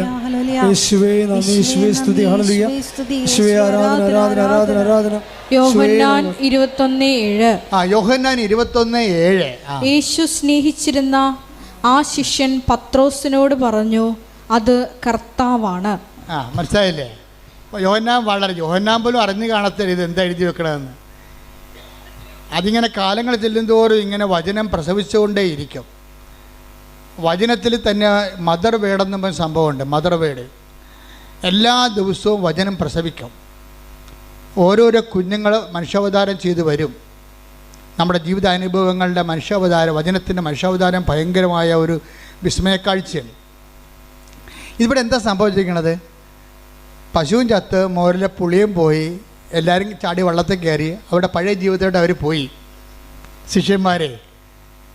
ശിഷ്യന്മാരെല്ലാവരും പഴയ പണിക്ക് പോയി. യേശുവിൻ്റെ കൂടെ പോയിട്ട് പണ്ടൊക്കെ അപ്പം വർദ്ധിപ്പിച്ചൊക്കെ നുണഞ്ഞുകൊണ്ടൊക്കെ പറഞ്ഞുകൊണ്ടിരിക്കുകയാണ്. പണ്ട് അപ്പം വർദ്ധിപ്പിച്ചാൽ ഞങ്ങൾക്ക് തിന്നാനും ഭയങ്കര മധുരമായിരുന്നു, അത് മീൻ കിട്ടിയായിരുന്നു, അത് ഭർത്താവ്യം കിട്ടിയാന്നൊക്കെ പറഞ്ഞിട്ട് വള്ളത്തിൽ പറഞ്ഞ് കുത്തിരുന്ന് പണ്ടത്തെ ആധ്യാത്മിക അനുഭവങ്ങളൊക്കെ പറഞ്ഞുകൊണ്ടിരിക്കുകയാണ്. പെട്ടെന്ന് ഒരാളിങ്ങനെ ഈ വെളുപ്പാങ്കാലത്ത് കടലിൻ്റെ അരികിൽ നിൽക്കണ കാണും. ഇവന്മാർ അങ്ങനെ പല ആൾക്കാർ കടപ്പുറത്ത് വരുന്നതാണ്. പക്ഷേ യേശു സ്നേഹിച്ചിരുന്നൊരു ശിഷ്യനെ ആ ആളായ്മ കണ്ടപ്പോൾ, ആ തലയനൊക്കെ കണ്ടപ്പോൾ ആളെ മനസ്സിലായി. ഉടനെ യോഹന്നാൻ പത്രോസിനോട് പറഞ്ഞ്, ദാറ്റ് ഇസ് ലോർഡ്, അത് കർത്താവാണെന്ന് പറഞ്ഞു. ആർക്കും മനസ്സിലായില്ല. ആ സ്നേഹിച്ച ശിഷ്യനെ മനസ്സിലായില്ല. കർത്താവ് വന്നത് മനസ്സിലായില്ല. മക്കളെല്ലാം പൊട്ടന്മാരാണ്. ഉടമ്പടി എടുത്തിരിക്കുന്ന പാർട്ടിയാണ് എല്ലാവരും. പക്ഷെ പൊട്ടനാ. അതിനകത്ത് ഒരുത്തം പറഞ്ഞ് അവൻ്റെ നെഞ്ചത്ത് ചാരിക്കിടന്ന ആളാണ് അവസാന നിമിഷങ്ങളിൽ. കാരണം കുരിശിൻ്റെ ചുവട്ടിൽ നിന്നവനുമാണ് അവൻ. ഇവൻ്റെ തലയനക്കങ്ങളും കൈയനക്കങ്ങളും നിഴലാട്ടങ്ങളൊക്കെ അറിയാൻ പറ്റും. അവനിത് കണ്ടപ്പോൾ തന്നെ പറഞ്ഞു, ദാറ്റ് ഈസ് ലോർഡ്, അത് കർത്താവാണ് എന്ന് പറഞ്ഞ് കേട്ടില്ല. 10 ദിവസം നോക്കുമ്പോൾ തനിക്ക് തുണിയില്ലാതിരിക്കുന്ന വെള്ളത്തെ അവൻ ചാടി പുറങ്കുപ്പായി എടുത്തിട്ടേച്ച് ഒറ്റ ചാട്ടം വെള്ളത്തിലോട്ട്. ഈ കർത്താവിൻ്റെ പേര് കേട്ടതേ ഉള്ളൂ. അപ്പം തന്നെ അവൻ ചാടി. ആദ്യം ഞങ്ങൾ പണിക്ക് പോകണമെന്ന് പറഞ്ഞ പാർട്ടിയാണ്. അപ്പോൾ ഇനി ഇവിടെ കരക്ക് നിന്നിട്ട് കാര്യമൊന്നുമില്ല, ഭക്ഷണം കഴിക്കണമെങ്കിൽ ഈ കൈ കൊണ്ട് അധ്വാനിക്കണമെന്ന് പറഞ്ഞുകൊണ്ട് തിരിച്ചു പോയ പാർട്ടിയാണ്. പക്ഷേ ആ ഉടമ്പടി കാലമൊക്കെ കഴിഞ്ഞു, അതിൻ്റെ കാലമൊക്കെ അടയാളങ്ങളൊക്കെ തീർന്ന് ഈശോയും മരിച്ചു. ഈ ജീവിതത്തിൽ വേണമെങ്കിൽ നമുക്ക് എന്നാ ഉടമ്പടി, നമ്മൾ വില എടുത്താൽ നമുക്ക് ജീവിക്കാം. ആൾക്കാർ പറയത്തില്ലേ, നാട്ടുകാർ പറയണില്ലേ, എന്നാ പാർട്ടി, നമ്മൾ വില എടുത്താൽ നമുക്ക് ജീവിക്കാം. അതിപ്പോൾ പാർട്ടി മാത്രമല്ല, ആധ്യാത്മിക മേഖലയിലുണ്ട്. കുറച്ച് കഴിയുമ്പോൾ ആൾക്കാർക്ക് നിരാശ കയറിയിട്ട് പറയും, നമ്മൾ വില എടുത്താൽ നമുക്ക് ജീവിക്കാം. അതുമാണ് അപ്പോസ്തലന്മാരാണ് ഇത് ആദ്യം പറഞ്ഞത്. ഞാൻ പണിക്ക് പോകാൻ പോകണമെന്ന് പറയും, ഞാൻ പണിക്ക് പോകാൻ പോകണം. അപ്പോൾ പറയും മറ്റുള്ളവരും അണ്ണന്മാരും പറഞ്ഞു ഞങ്ങളും വരണമെന്ന് പറയും. എല്ലാം കൂടി കെട്ടിയെടുത്ത് പോയതാണ്. എല്ലാവരും കെട്ടിയെടുത്ത് പോയി. അങ്ങനെ കർത്താവിൻ്റെ രീതി വെച്ചാൽ കർത്താവിന് ഇവിടെ ഇൻവെസ്റ്റ്മെൻറ്റ് അറിയാം നല്ലവണ്ണം.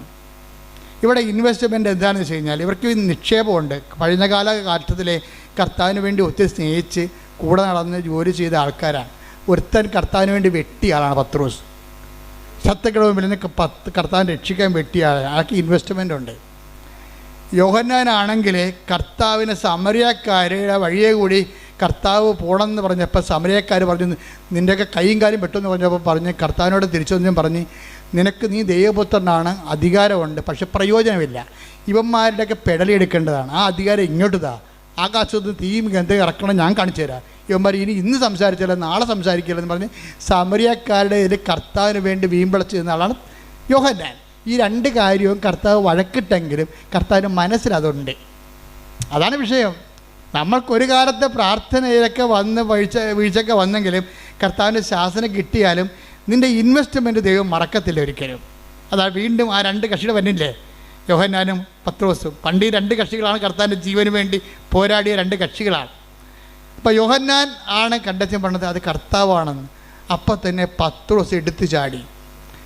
അപ്പം യോഹന്നാൻ തന്നെ സുവിശേഷം എഴുതിയിരിക്കുകയാണ്. എന്താ പറയണത്? അവൻ എടുത്തു ചാടി, പക്ഷേ നമ്മുടെ കയ്യിൽ നിന്ന് താക്കോല് പോയി. അവൻ താക്കോൽ അടിച്ച് മാറ്റി വന്നു. എന്താ കാര്യം? അവൻ എടുത്തു ചാടി.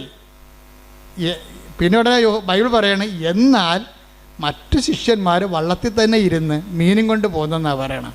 അപ്പോൾ എന്നാലെന്ന് ചേർക്കേണ്ട കാര്യം ഇല്ല ഇവിടെ. പക്ഷെ അവൻ എടുത്തു ചാടിയതിന് പ്രാധാന്യം കിട്ടാൻ വേണ്ടിയാണ് എന്നാലെന്ന് പറയണത്.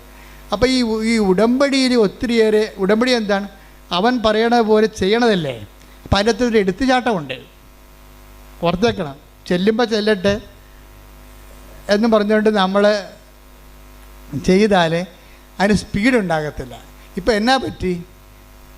പുറത്ത് അടുത്ത് വന്നപ്പോൾ ഇവന്മാർ വയറ്റിപ്പിഴപ്പിന് വേണ്ടിയാണല്ലോ മീൻ പിടിക്കാൻ പോയത്.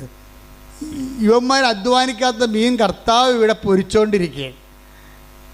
ഇത് ദൈവവിളിയുടെ ഒരു ഭാഗമാണ്. എന്നിട്ട് കർത്താവ് പറഞ്ഞ്, നീയൊക്കെ മീനില്ല ഭക്ഷണമില്ലെന്ന് പറഞ്ഞല്ലേ പോയത്. പണ്ട് ഭക്ഷണം കൊടുക്കാൻ വേണ്ടി നോക്കിയ ആളാണ്. പണ്ട് ഭക്ഷണം കൊണ്ട് സമരക്കാരോട് കർത്താവ് സംസാരിക്കുമ്പോൾ ഭക്ഷണം കൊണ്ട് വന്ന കക്ഷികളാണ്. അത് പത്രോസ് പറഞ്ഞു, ഗുരു ഭക്ഷിച്ചാലും. അപ്പം കർത്താവ് പറഞ്ഞു, നിങ്ങളറിയാത്ത ഭക്ഷണം എനിക്കുണ്ടെന്ന് പറഞ്ഞു. അപ്പം പത്രോസ് പറഞ്ഞു, നമ്മൾ പോയ സമയത്ത് വേറെ ആരെങ്കിലും കൊണ്ടുവന്ന് ഭക്ഷണം കൊടുത്ത് കാണുമെന്ന് പറഞ്ഞു. അപ്പോൾ ഈശോ പറഞ്ഞു, എൻ്റെ പിതാവിൻ്റെ ഇഷ്ടം നിറവേറ്റുകയാണ് എൻ്റെ ആഹാരം എന്ന് പറഞ്ഞു.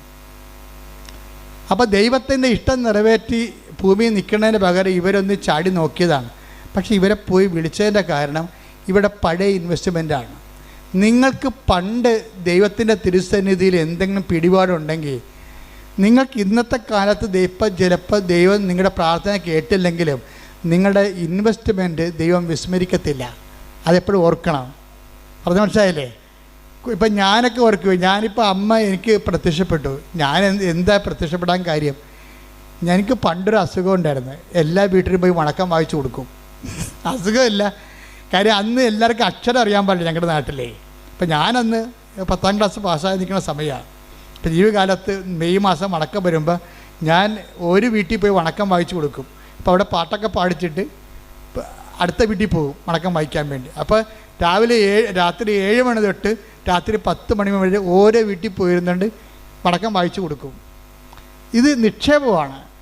അമ്മയുടെ പ്രത്യക്ഷീകരണം വന്നപ്പോൾ ആ പഴയ അക്കൗണ്ടിൽ നിന്നുള്ള സംഭവം എനിക്ക് കിട്ടിയിട്ടുണ്ട്. ദൈവത്തിന് വേണ്ടി നമ്മൾ ചെയ്യണ ഒരു കാര്യവും പാഴായി പോകത്തില്ല. നീ ദൈവത്തിന് വേണ്ടി എന്ത് ചെയ്തിട്ടുണ്ടോ അതെല്ലാം നിക്ഷേപമാണ്. ഒരു ടൈം ആകുമ്പോൾ ആ സാധനം എല്ലാം എടുക്കും ദൈവം. യോഹന്നാനും പത്രോസിനും നല്ല നിക്ഷേപമുള്ള ആൾക്കാരാണ്. പക്ഷേ പത്രോസിന് ഇമ്മിണി കൂടുതലാണ്.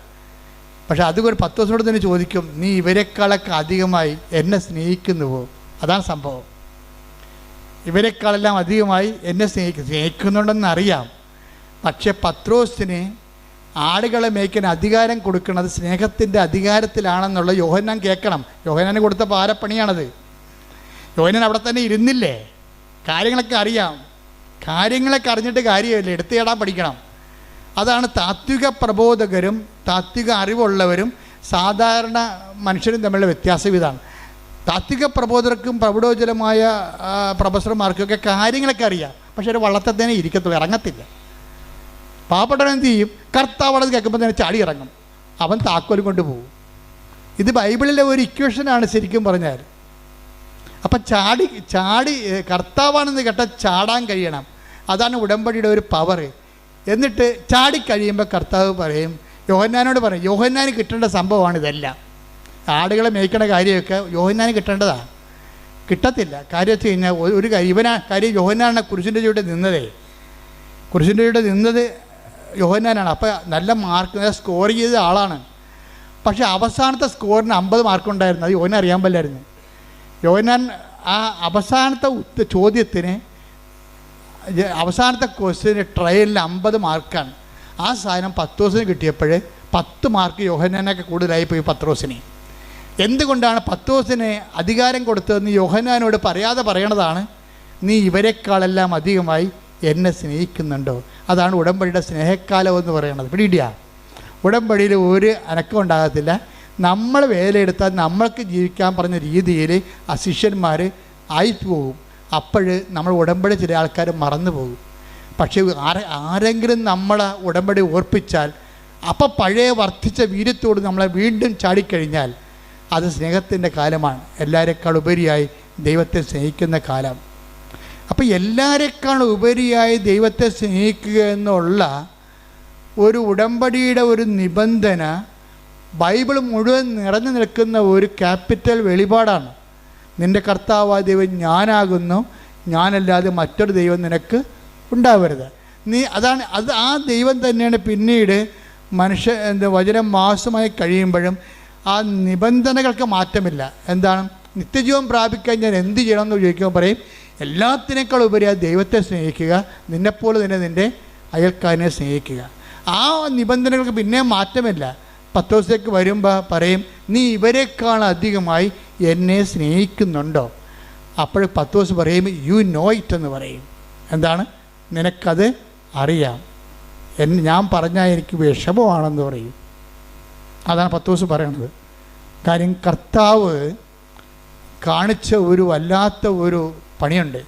കാര്യം കർത്താവിൻ്റെ കയ്യെ വിലങ്ങ് വീണപ്പോൾ പത്രോസ് വാളൂരി, ആ 200 പേരാണ് പന്തങ്ങളും വിളക്കുകളും ആയിട്ട് നിൽക്കണത്. പത്രോസ് ഒറ്റക്ക്. എന്നിട്ടും കർത്താവിൻ്റെ ജീവൻ രക്ഷിക്കാൻ വേണ്ടി ശത്രുപാളയത്തിൽ വെട്ടിയവനാണ് പത്രോസ്. അപ്പോഴാണ് പത്രോസിനോട് പറയണത്, വാൾ ഉറയിലിടാൻ പറയണത്. അപ്പം അത് കേട്ടോടുകൂടി പത്രോസ് വാൾ ഉറയിലിട്ട് വചനം പാലിച്ചു. അവൻ പറയണ പോലെ ചെയ്ത്. അതാണ് ഉടമ്പടി എന്ന് പറയണത്. പത്രോസിൻ്റെ ഉടമ്പടിയാണ് ഏറ്റവും ബെസ്റ്റ് ഉടമ്പടി. അവസ്ഥ സ്നേഹത്തിൻ്റെ കാലത്ത്. അപ്പോൾ വെട്ടുകൊണ്ട് മൽക്കസിൻ്റെ ചെവി ഛേദിച്ച് പോയി കഴിഞ്ഞപ്പോൾ പ്രധാന ഭൃത്യൻ്റെ പരിചാരകൻ്റെ ചെവി ഛേദിച്ചു. പിന്നെ അവർ പത്രോസിനെ പഴം നുറുക്കണ പോലെ നുറുക്കുമെന്ന് പത്രോസിന് അറിയാം. തനിക്ക് അപകടങ്ങളാണ്, ഈ ഉടമ്പടിയുടെ പേരിൽ തനിക്ക് വരാൻ പോണ ത്യാഗങ്ങളാണെന്നറിയാം. എന്നിട്ടും അവൻ പറഞ്ഞതല്ലേ വാളുറയിലിടാൻ. അതുകൊണ്ട് പത്രോസ് അവൻ പറഞ്ഞതുപോലെ ചെയ്തു. അതാണ് ഉടമ്പടി. അവൻ പറയണ പോലെ ചെയ്യുക. നമ്മുടെ തല പോകുന്നത് കണ്ടാലും അവൻ പറയണ പോലെ ചെയ്യും. അങ്ങനെ പത്രോസ് വാൾ ഉറയിട്ടിട്ട്, ഇനി എനിക്കിവിടെ റൈറ്റില്ല, എനിക്കിവിടെ പാങ്ങില്ല, ഞാൻ ഇവിടെ നിന്നിട്ട് കാര്യമില്ല. കാര്യം കർത്താവ് വരെ ശത്രുവായ പാളയത്തിൽ കൂടിയിരിക്കുകയാണ്. കാര്യം അവരുടെ ആ ചെവി, പത്രോസ് വെട്ടിയ ചെവി, കർത്താവ് ഛേദിച്ച ചെവി കർത്താവ് എടുത്ത് വെച്ച് കൊടുത്തില്ലേ, അത് പുറത്തില്ലേ. അപ്പം കർത്താവിന് മുമ്പ്, അവരുടെ മുമ്പിൽ കർത്താവിന് ഒരു പിടിയായി. പാവപ്പെട്ട കർത്താവിൻ്റെ ജീവൻ രക്ഷിക്കാൻ വേണ്ടി വെട്ടിയവൻ പ്രതിയുമായി. എന്നിട്ടും ഈ മനുഷ്യൻ കർത്താവിനെ വിടത്തില്ല. ഈ ഉടമ്പടി പാലിക്കുന്നവൻ ആ ഉടമ്പടി പ്രകാരം നീ എവിടെ പോയാലും ഞാൻ നിന്നെ അനുഗമിക്കുമെന്നൊരു മനുഷ്യൻ കർത്താവിനോട് പറഞ്ഞായിരുന്നു. എന്ന് വെച്ചാൽ ഏത് സാഹചര്യത്തിലൂടെയാണ് എൻ്റെ ജീവിതം പോകണമെന്നുണ്ടെങ്കിലും നീ തന്നെ ഒരു ദിവസം എന്നെ തള്ളിപ്പറഞ്ഞാലും ഞാൻ നിന്നെ തള്ളിപ്പറയാതെ നിൻ്റെ പുറകെ വരുമെന്ന് പറഞ്ഞുകൊണ്ടാണ് യോഹന്നാൻ പറയും, അകലെ കൂടി അവൻ കർത്താവിനെ അനുഗമിച്ചെന്ന്. Take the word of God. അകലെ കൂടി. ശ്രുതികട ഹല്ലേലൂയ ഹല്ലേലൂയ ഹല്ലേലൂയ ഹല്ലേലൂയ ഹല്ലേലൂയ. യേശുവേ നന്ദി, യേശുവേ സ്തുതി. ഹല്ലേലൂയ ഹല്ലേലൂയ ഹല്ലേലൂയ ഹല്ലേലൂയ ഹല്ലേലൂയ. യേശുവേ സ്തുതി. ഹല്ലേലൂയ. ലൂക്ക 22:54. ലൂക്ക 22:54. അവർ അവനെ പിടിച്ച് പ്രധാന ആചാര്യന്റെ വീട്ടിലേക്ക് കൊണ്ടുപോയി പത്രോസ് അകലെയായി അവനെ അനുഗമിച്ചിരുന്നു. അതാണ് സംഭവം. എന്നിട്ട് ഇത്രയും കർത്താവിനാൽ പ്രതിയാക്കപ്പെട്ട ഒരാളാണ്. കർത്താവിൻ്റെ ജീവന് വേണ്ടി നിന്നു, സഭയ്ക്ക് വേണ്ടി നിന്നു, ദൈവത്തിന് വേണ്ടി നിന്നു, ദൈവവിശ്വാസത്തിന് വേണ്ടി നിന്നു. പക്ഷെ നിനക്ക് കിട്ടിയത് എന്താ? നിനക്ക് കിട്ടിയത് ഒഴിവാക്കലും തള്ളിപ്പറച്ചിലുമാണ്. എന്നിട്ട് നീ ദൈവത്തെ വിടാതെ പത്രോസിനെ പോലെ കർത്താവിനെ അനുഗമിക്കണമെന്നുള്ള ബോധത്തിന് കർത്താവിൻ്റെ കണ്ണും വെട്ടത്തുണ്ടാകും. പത്രോസിനെ തള്ളിപ്പറഞ്ഞത് ആരാണ്? നിൻ്റെ വാളുറയിലിട്, വാളെടുക്കുന്ന വാളായി നശിക്കുന്നു പറഞ്ഞ ആരോടാണ്? പത്രോസിനെ തള്ളിപ്പറഞ്ഞ കർത്താവല്ലേ. അവനെ തള്ളിപ്പറഞ്ഞിട്ടും പത്രോസ് കർത്താവിനെ തള്ളിപ്പറഞ്ഞില്ല. പാവപ്പെട്ടവൻ നിരായുധനായി, അവൻ്റെ ജീവിതം അപകടത്തിലാണ്. കർത്താവ് പറഞ്ഞ പോലെ കേട്ടിട്ട് വാളും ഉറയിലിട്ടിട്ട് അവൻ കൊല്ലട്ടെ, എന്നാലും എൻ്റെ കർത്താവിൻ്റെ കൺവെട്ടത്തൊന്ന് ഞാൻ പോകുകയില്ല എന്ന് പറഞ്ഞുകൊണ്ട് നടന്നവനാണ് അവനെ വിളിക്കും കർത്താവ് അവസാനം. അവൻ അവസാനം കണക്ക് തീർക്കാൻ വേണ്ടി വിളിക്കും. എന്നിട്ട് ചോദിക്കണം എന്താണ്? ഇവനേക്കാൾ അധികമായി നീ എന്നെ സ്നേഹിക്കുന്നുവോ? ഉണ്ടെന്ന് കർത്താവിനറിയാം.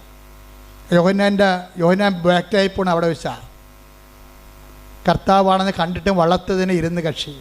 ഓ കർത്താവല്ലേ, നമുക്കറിയാം, ചെന്നാൽ മതിയല്ല എന്ന് പറയും. ഉടമ്പടിയല്ലേ, ചെയ്താൽ മതിയല്ല, അതാണ് സംഭവം, അതാണ് യോഹന്നാൻ. പക്ഷേ നീ അനുഗ്രഹിക്കപ്പെടത്തില്ല. ഉടമ്പടിയല്ലേ, നമുക്കറിയാം, ചെയ്താൽ മതിയല്ല. കർത്താവല്ലേ, നമുക്കറിയാം, ചെന്നാൽ മതിയല്ല. ഈ ഒരു നിലപാടിൽ ഉടമ്പടി വർക്കൗട്ട് ചെയ്യത്തില്ല. ചാടണം, ഒന്നും കിട്ടില്ലെങ്കിലും ചാടണം. എന്തിനാണ്? കർത്താവിന് വേണ്ടി പറന്ന് വെട്ടി പ്രവർത്തിക്കണം. എന്നിട്ട് അത് കർത്താവാണെന്ന് അറിയുമ്പോൾ, അറിയുന്ന അങ്ങനെ ഒത്തിരി പേര് സഭയിലുണ്ട്.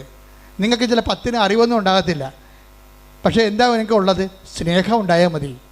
അറിവല്ല പ്രധാനം, സ്നേഹമാണ് പ്രധാനം. ദൈവത്തോട് സ്നേഹമുണ്ടെങ്കിൽ അവൻ പറയണ പോലെ ചെയ്യും, പ്രവർത്തിക്കും. കർത്താവിൻ്റെ നിന്ന് നമുക്ക് അടി കിട്ടിയാലും അവൻ്റെ കൺമട്ടത്ത് നിന്ന് നമ്മൾ പോകത്തില്ല. നമ്മളവിടെ തന്നെ നിൽക്കും. ഏതെങ്കിലും കാരണവശാൽ എപ്പോഴെങ്കിലും കർത്താവിനെ രക്ഷിക്കാൻ പറ്റുമെങ്കിൽ രക്ഷിക്കാമെന്നുള്ള ഉദ്ദേശത്തോടുകൂടിയാണ് 10 ദിവസം എൻ്റെ പുറകെ നടക്കണത്. എന്തൊരു സ്നേഹമാണ് ആ മനുഷ്യന്! അതാണ് സ്നേഹത്തിൻ്റെ, ഉടമ്പടി സ്നേഹത്തിൻ്റെ കാലം എന്ന് പറയുന്നത്. ഇപ്പോൾ ഉടമ്പടി വിശ്വാസത്തിൻ്റെ കാലമുണ്ട്, പ്രത്യാശയുടെ കാലമുണ്ട്, സ്നേഹത്തിൻ്റെ കാലമുണ്ട്. സമർപ്പണത്തിൻ്റെ കാലം എന്ന് പറയുമ്പോൾ ദൈവം ചില കാര്യങ്ങൾ നമ്മളിൽ നിന്ന് ഒരിക്കലും എടുത്തു മാറ്റത്തില്ല. അത് നമ്മൾക്ക് നിത്യജീവന് വേണ്ടി നമ്മളത് അനുഭവിക്കേണ്ടതാണ്. അതുകൊണ്ട് കർത്താവ് പറയും, ഇത് അനുഭവിക്കാൻ തന്നെയാണ് ഞാൻ ഈ മണിക്കൂറിലേക്ക് വന്നത്. Take the word of God. ശ്രുതികട്ടെ ഹല്ലേലൂയ, ഹല്ലേലൂയ, ഹല്ലേലൂയ, ഹല്ലേലൂയ, ഹല്ലേലൂയ. യേശുവേ നന്ദി, യേശുവേ സ്തുതി, ഹല്ലേലൂയ, ഹല്ലേലൂയ, ഹല്ലേലൂയ, ഹല്ലേലൂയ. യേശുവേ സ്തുതി, ഹല്ലേലൂയ, ഹല്ലേലൂയ. യേശുവേ നന്ദി, ആരാധന.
പരിശുദ്ധ പരമദിവ്യകാരുണ്യത്തിന് നേരവും ആരാധനയും സ്തുതിയും പുകഴ്ചയും ഉണ്ടായിരിക്കട്ടെ. ചില കാര്യങ്ങൾ നമ്മൾ അനുഭവിക്കേണ്ട കാര്യങ്ങളാണ്. ചിലത് അനുഗ്രഹമായിട്ടും അതിശയമായിട്ടും ഒക്കെ മാറിയിട്ട് ലാഭസ്ഥാനവും ചില കാര്യങ്ങളുണ്ടാവും.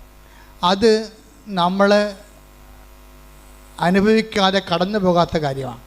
ഇത് അനുഭവിക്കാതെ കടന്നു പോകത്തില്ലെങ്കിൽ 12 വായിച്ചേ.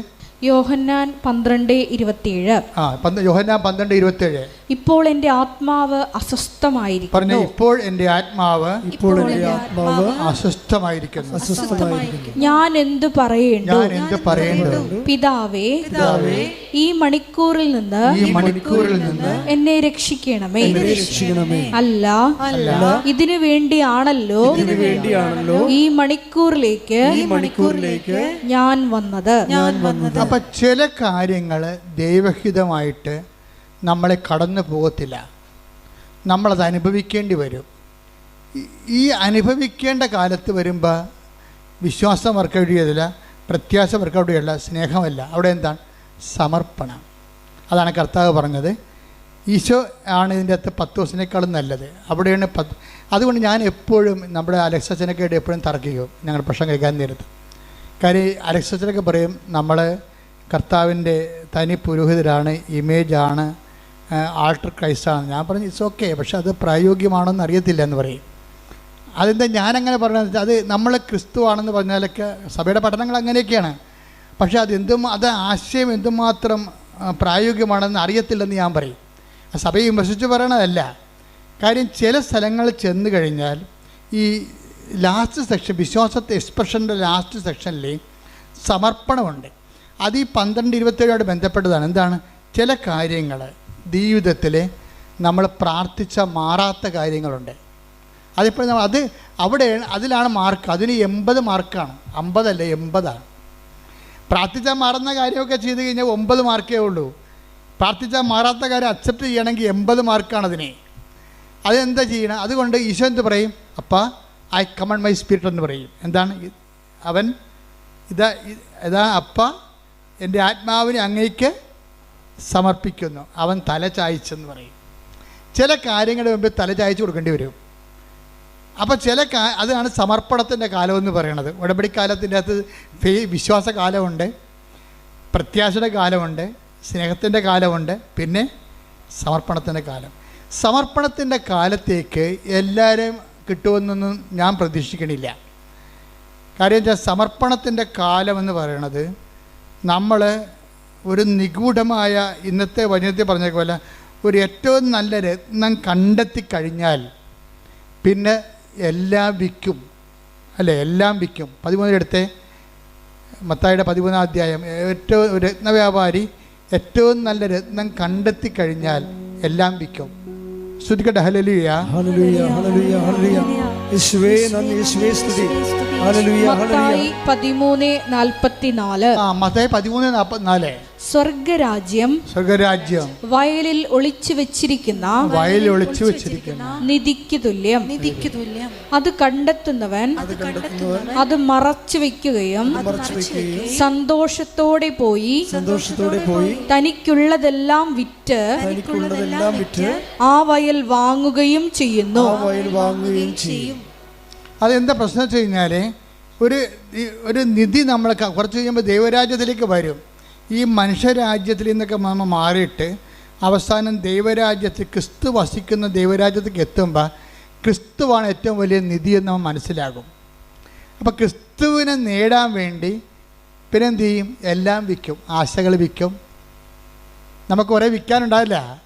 നമ്മുടെ പ്രാർത്ഥനയുടെ എന്തുമാത്രം ആവശ്യങ്ങളാണ് ഉള്ളത്, അതൊക്കെ നമ്മൾ കോംപ്രമൈസ് ഒത്തുതീർക്കും. എന്താണ്? നിൻ്റെ പ്രാർത്ഥനയ്ക്ക് ഉത്തരം ലഭിക്കുന്ന ഏറ്റവും വലിയ അൾട്ടിമേറ്റ് ആൻസർ ആരാണ്? ക്രിസ്തുവാണ്. അതുകൊണ്ട് ക്രിസ്തുവിനെ നേടാൻ വേണ്ടി ഞാനെല്ലാം കുപ്പയായിട്ട് കരുതണം. Take the word of God. ശ്രുതിക്കട്ടെ ഹല്ലേലൂയ, ഹല്ലേലൂയ, ഹല്ലേലൂയ, ഹല്ലേലൂയ, ഹല്ലേലൂയ. യേശുവേ നന്ദി, യേശുവേ സ്തുതി. ഹല്ലേലൂയ, ഹല്ലേലൂയ, ഹല്ലേലൂയ, ഹല്ലേലൂയ, ഹല്ലേലൂയ. യേശുവേ സ്തുതി. ഹല്ലേലൂയ, ഹല്ലേലൂയ. ഫിലിപ്പി 3:7-8. ഫിലിപ്പി 3:7-8. ഇവയെല്ലാം ക്രിസ്തുവിനെ പ്രതി നഷ്ടമായി ഞാൻ കണക്കാക്കി. ഇതെല്ലാം ക്രിസ്തുവിനെ പ്രതി നഷ്ടമായി ഞാൻ കണക്കാക്കുന്നു. ഇവ മാത്രമല്ല എന്റെ കർത്താവായ യേശു ക്രിസ്തുവിനെ പറ്റിയുള്ള ജ്ഞാനം കൂടുതൽ വിലയുള്ളതാകയാൽ സർവവും നഷ്ടമായി തന്നെ ഞാൻ പരിഗണിക്കുന്നു.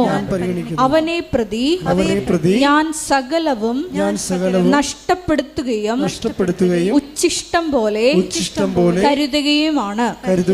അപ്പൊ നമ്മളെ ഒരു കാലം വരും എല്ലാം വേസ്റ്റ്, ക്രിസ്തു അല്ലാത്ത എല്ലാം വേസ്റ്റായി തോന്നുന്നൊരു കാലമുണ്ട്. അതാണ് സമർപ്പണത്തിൻ്റെ കാലം.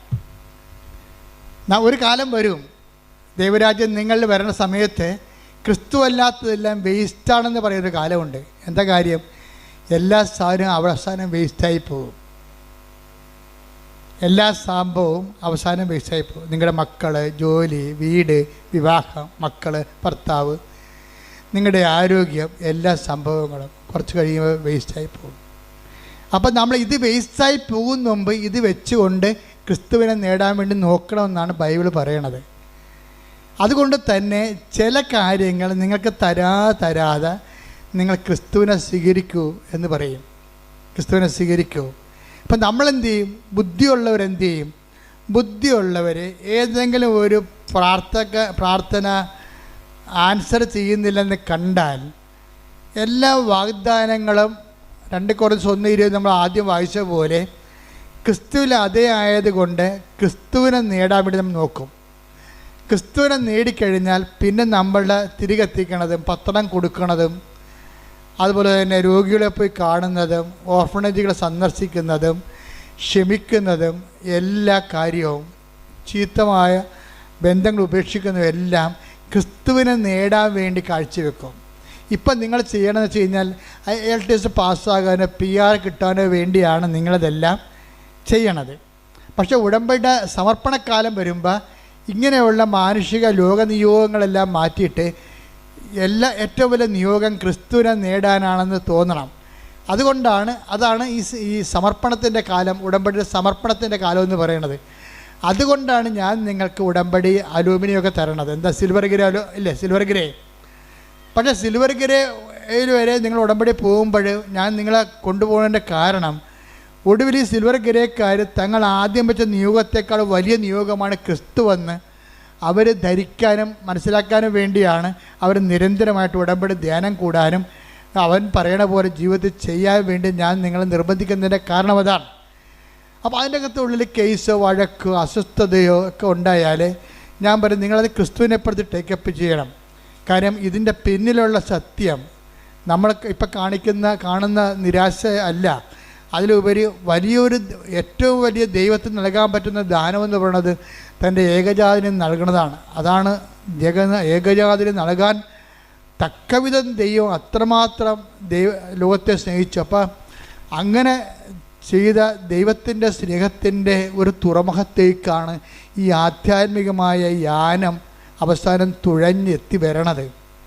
അതുകൊണ്ട് ഉടമ്പടി വളരെ സബ്ലിമേറ്റ് ആയിട്ടുള്ള ഒരു വോയേജാണ്, ഒരു കപ്പൽ യാത്രയാണ് ശരിക്കും പറഞ്ഞാൽ.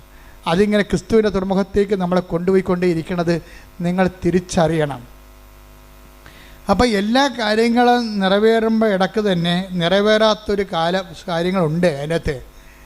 അത് ക്രിസ്തുവിൻ്റെ കോളമാണ്. അവിടെ നിറവേറേണ്ടത് ക്യാഷ് ആൻഡ് കൈൻഡ് ആയിട്ടുള്ള കാര്യങ്ങളല്ല, മറിച്ച് സമസ്തവും ദൈവം അവൻ്റെ പാദത്തെങ്കിലാക്കിയ യേശു കർത്താവിനെ തന്നെയാണ്. പ്രാർത്ഥിക്കുക. കർത്താവായ ദൈവമേ, ഉടമ്പടിയുടെ 4ാം ഭാഗമായ ക്രിസ്തുവിനെ തന്നെ സ്വീകരിക്കാൻ എന്റെ ജീവിതത്തെ ആധ്യാത്മിക അനുഭവങ്ങളിലൂടെ ഒരുക്കുന്ന നല്ല ദൈവമേ, നിന്നെ സ്തുതിക്കുന്നു, നിന്നെ ആരാധിക്കുന്നു, നിനക്ക് നന്ദി പറയുന്നു. അപ്പൊ ആദ്യ കാലങ്ങളിൽ ഇപ്പൊ തന്നെ ഞാൻ ആ ദീപക്കിന്റെ കാര്യം പറഞ്ഞു. ദീപക്ക് എന്താ സംഭവിച്ചത്? ദീപക്ക് അവസാനം മനസ്സിലായി എൻ്റെ കഴിവോ എൻ്റെ പ്രാഗൽഭ്യമോ അല്ല, മറിച്ച് ഉടമ്പടി ദൈവം നേരിട്ടിടപെടേണ്ട ജീവിതത്തിൽ കുറേ കാര്യങ്ങളുണ്ട്. അതുകൊണ്ട് ദീപക്ക് തന്നെ വന്ന് 2ാമത് ഉടമ്പടി എടുത്തിട്ട് അത് കറക്റ്റ് ചെയ്യും, ദൈവസ്നേഹത്തോടെ കറക്റ്റ് ചെയ്യും. ആ സെക്കൻഡിന് അവനെ വേറൊരു കമ്പനി 13 വർഷങ്ങൾക്ക് ശേഷം അവനെ കോൾ ഫോർ ചെയ്യും. പെട്ടെന്ന് ഇൻ്റർവ്യൂ, പെട്ടെന്ന് അപ്പോയിൻമെൻറ്റ്, എല്ലാം ഒരാഴ്ചക്കുള്ളിൽ ഒരു മാസത്തിനുള്ളിൽ അപ്പോയിൻമെൻറ്റ് വരും. ഹയർ പ്രൊഫഷനിലേക്കാണ് അവൻ വരണത്. പക്ഷെ അതിനുള്ളിൽ എന്ത് പറ്റും? ദൈവത്തെ അവൻ കണ്ടെത്തിയിരിക്കും. അതാണ് അപ്പോൾ അവിടെ ദൈവം ഉദ്ദേശിക്കുന്നത് എന്താണ്? ദീപക്കിന് ആദ്യത്തെ പരീക്ഷണങ്ങളിലേക്ക് അവൻ പരാജയപ്പെട്ടതിൻ്റെ കാരണം ദൈവം ഉദ്ദേശിച്ചത് ഏറ്റവും വലിയ നിയോഗമായ ദൈവത്തെ കണ്ടെത്താൻ വേണ്ടി ഈ മകനെ പര്യാപ്തമാക്കുകയാണ്. ഇപ്പം ദീപക്ക് എന്താ പറയണത്? ഞാൻ ഇടയ്ക്കിടയ്ക്ക് ഞാൻ പ്രാർത്ഥിക്കണ മാതാവിൻ്റെ പ്രത്യക്ഷീണ പ്രാർത്ഥന ചൊല്ലിക്കൊണ്ട് നടക്കും. ആ ഹയർ ഓഫീസറാണ്. പക്ഷേ ഇപ്പം ചെല്ലണ എന്താണ്? മാതാവ് ആരാണെന്നും എങ്ങനെയാണ് അനുഗ്രഹം വരണമെന്നും എങ്ങനെയാണ് നമ്മുടെ കഴിവുകൾ വർക്കൗട്ട് ചെയ്യാത്തതെന്നും അവിടെ ദൈവം എങ്ങനെ നമ്മളെ വർക്കൗട്ട് ചെയ്യണമെന്നും അനുഭവം കൊണ്ട് മനസ്സിലാക്കാൻ വേണ്ടിയാണ് ചില സമയത്ത് നമുക്കൊരു ഈടറിവ് ഉണ്ടാകണത്. ആ ഈടറിവ് കാലഘട്ടങ്ങളിൽ നിങ്ങൾ സമർപ്പണത്തിൻ്റെ മേഖലയിലേക്ക് പ്രവേശിച്ചിട്ട് ക്രിസ്തുവിനെ നേടാൻ വേണ്ടി ബാക്കിയെല്ലാം വേസ്റ്റായിട്ട് കരുതിക്കൊണ്ട് ഒരു കൃപയുടെ ഒരു വലിയ യാത്ര നിങ്ങൾ ഉടമ്പടിയിലൂടെ ദൈവം നിങ്ങളെ നിർവഹിച്ച് തീർക്കുകയാണ്. അപ്പോൾ ആവശ്യമില്ലാത്ത ഒരു നിരാശയോ ഭാരമോ ഒന്നും വേണ്ട. ഇതൊക്കെ നിങ്ങൾക്ക് ആവശ്യമാണ്. നിൻ്റെ സ്വർഗസ്ഥനായ പിതാവ്, നിങ്ങളുടെ വീട്, നിങ്ങളുടെ ജോലി, നിങ്ങളുടെ വിവാഹം, ഇതൊക്കെ നിങ്ങൾക്ക് ആവശ്യമാണെന്ന് എൻ്റെ സ്വർഗസ്ഥനായ പിതാവ് അറിയാം. ആദ്യം നിങ്ങൾ ദൈവരാജ്യത്തെയും അതിൻ്റെ നീതിയെയും കുറിച്ച് അന്വേഷിക്കാൻ പറയും. അപ്പോൾ കർത്താവിൻ്റെ വചനങ്ങളെല്ലാം കറക്റ്റായിട്ടാണ് കിടക്കണത്. കറക്റ്റായിട്ട് തന്നെയാണ് നമ്മുടെ ജീവിതത്തിൽ ചെയ്യണത്. നമ്മൾക്ക് ഇതിൻ്റെ ഒരു ആക്ടിവേഷൻ പ്രിൻസിപ്പിൾ അറിയത്തില്ല, പിന്നെ അതെങ്ങനെ ആക്ടിവേറ്റ് ചെയ്യേണ്ടതെന്ന് അറിയത്തില്ല. ഉടമ്പടി മാത്രമാണ് ഈ വിഷയമൊക്കെ എല്ലാം കൃത്യമായി പഠിപ്പിക്കുന്നത്. ആധ്യാത്മിക പരിചരണം എന്ന് പറയും. ഒരു കവനൻ്റെ ഒരു ട്രീറ്റ്മെൻറ്റാണ്, ശരിക്കും ഒരു ഹോളിസ്റ്റിക് ട്രീറ്റ്മെൻറ്റാണ്. കാര്യം അതിൻ്റെ അകത്ത് എല്ലാ ഘടകങ്ങൾ. അപ്പോൾ എന്തെങ്കിലും ഒരു പ്രാർത്ഥിച്ച് നിങ്ങൾക്കതിൻ്റെ ഫലം കണ്ടില്ലെന്ന് പറഞ്ഞുകൊണ്ട് എപ്പോഴും നമ്മൾ ശ്രദ്ധിക്കേണ്ടത് നാക്ക് വളക്കാതിരിക്കാൻ നോക്കണം. ഞാൻ ഉടമ്പടി എടുത്താണ്, ഒക്കെ എല്ലാം ചെയ്താണ് എന്ന് പറഞ്ഞുകൊണ്ട് നിങ്ങൾ നാക്ക് വളക്കരുത്. അങ്ങനെ നാക്ക് വളച്ച് കഴിഞ്ഞാൽ ഉള്ള പ്രശ്നം വെച്ച് കഴിഞ്ഞാൽ നിങ്ങളിത് ആരോടാണ് ഇത് പറയണത്? ആരാണിത് കേൾക്കണത്? ദൈവമല്ല ഇത് കേൾക്കണത്. അപ്പോൾ അതുകൊണ്ട് തന്നെ നിങ്ങൾ ഉടമ്പടി ദൈവത്തോടെ കൂടെ നിന്ന ഉടമ്പടിയാണ് നിങ്ങൾ ആ സമയത്ത് നിങ്ങൾ നാക്ക് വളച്ച് അതിനെ അണ്ടർ എസ്റ്റിമേറ്റ് ചെയ്യണത്. ദാറ്റ് മീൻസ് ദൈവത്തോട് നിങ്ങൾ ചെയ്ത ഉടമ്പടിയെ നിങ്ങൾ തന്നെ ഇടിച്ച് കാണിച്ചാൽ സ്വാഭാവികമായിട്ട് അതിൽ നിന്നുണ്ടാകുന്ന വാഗ്ദാനം നിങ്ങൾ പ്രാപിക്കത്തില്ല. അപ്പോൾ അതുകൊണ്ടാണ് ഞങ്ങൾ 2 ആഴ്ച കുടുംബം കുമ്പസാരിക്കണമെന്നൊക്കെ പറയുന്നതിൻ്റെ കാര്യവും അക്രൈസ്തരായുള്ള കാര്യങ്ങൾ ആൾക്കാരെ ഉടമ്പടിക്ക് വിരുദ്ധമായ അവിശുദ്ധമായ ചിന്തകൾ സൂക്ഷിച്ചിട്ടുണ്ടെങ്കിൽ അത് റെക്ടിഫൈ ചെയ്തിട്ട് ദൈവത്തോട് മാപ്പാക്കിയിട്ട് നിങ്ങൾ കർത്താവിന് വേണ്ടി നോക്കി പാർത്തിരിക്കണം. എപ്പോഴായാലും ഈ വിഷയം വർക്കൗട്ട് ചെയ്യും. ഇൻ കേസ് 1-2 വർക്കൗട്ട് ചെയ്തില്ലെങ്കിൽ അതിന് 80 മാർക്ക് കിട്ടുന്ന നിത്യജീവൻ്റെ ദൈവം തന്നെയായിരിക്കും ആ മേഖലയിലുള്ള നിങ്ങളുടെ ദാനം. അല്ലാതെ ഒരു ഭൗതിക ദാനം എന്നേക്കാൾ കർത്താവ് തന്നെയായിരിക്കും നിങ്ങളുടെ ദാനമെന്ന് പറയണത്. അപ്പം ഇത് ശരിക്കും ഒരു വലിയ ദൈവാനുഗ്രഹത്തിൻ്റെ ഒരു യാത്രയാണ്. അപ്പം അതിൽ നിങ്ങൾ ഒത്തിരി പേര് വിജയിച്ച് കാണുന്നതിൽ എനിക്ക് സന്തോഷമുണ്ട്. ഈ ധ്യാനം നിങ്ങൾ പാസ് ചെയ്യണം. ഇപ്പോൾ നമുക്ക് എല്ലാ ദിവസവും നിങ്ങൾക്ക് ഞാൻ 10 മിനിറ്റ് ഇപ്പോൾ പ്രാർത്ഥനയും ആശീർവാദവും സമർപ്പണ പ്രാർത്ഥനയും തരുന്നുണ്ട്. അത് നിങ്ങൾ 5:30 പ്രാർത്ഥന കൂടുന്നവർ അച്ഛൻ്റെ കൂടെ പ്രാർത്ഥിക്കുന്ന കൈപൊക്കിക്ക്. Thank you. എല്ലാവരും എഴുന്നേൽക്കുക.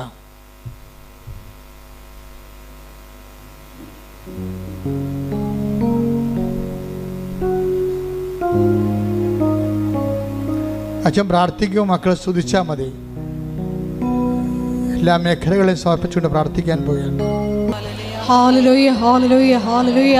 മഹത്വം കർത്താവിന്റെ ഉന്നതമായ ആരാധന. ഹല്ലേലൂയ ഹല്ലേലൂയ.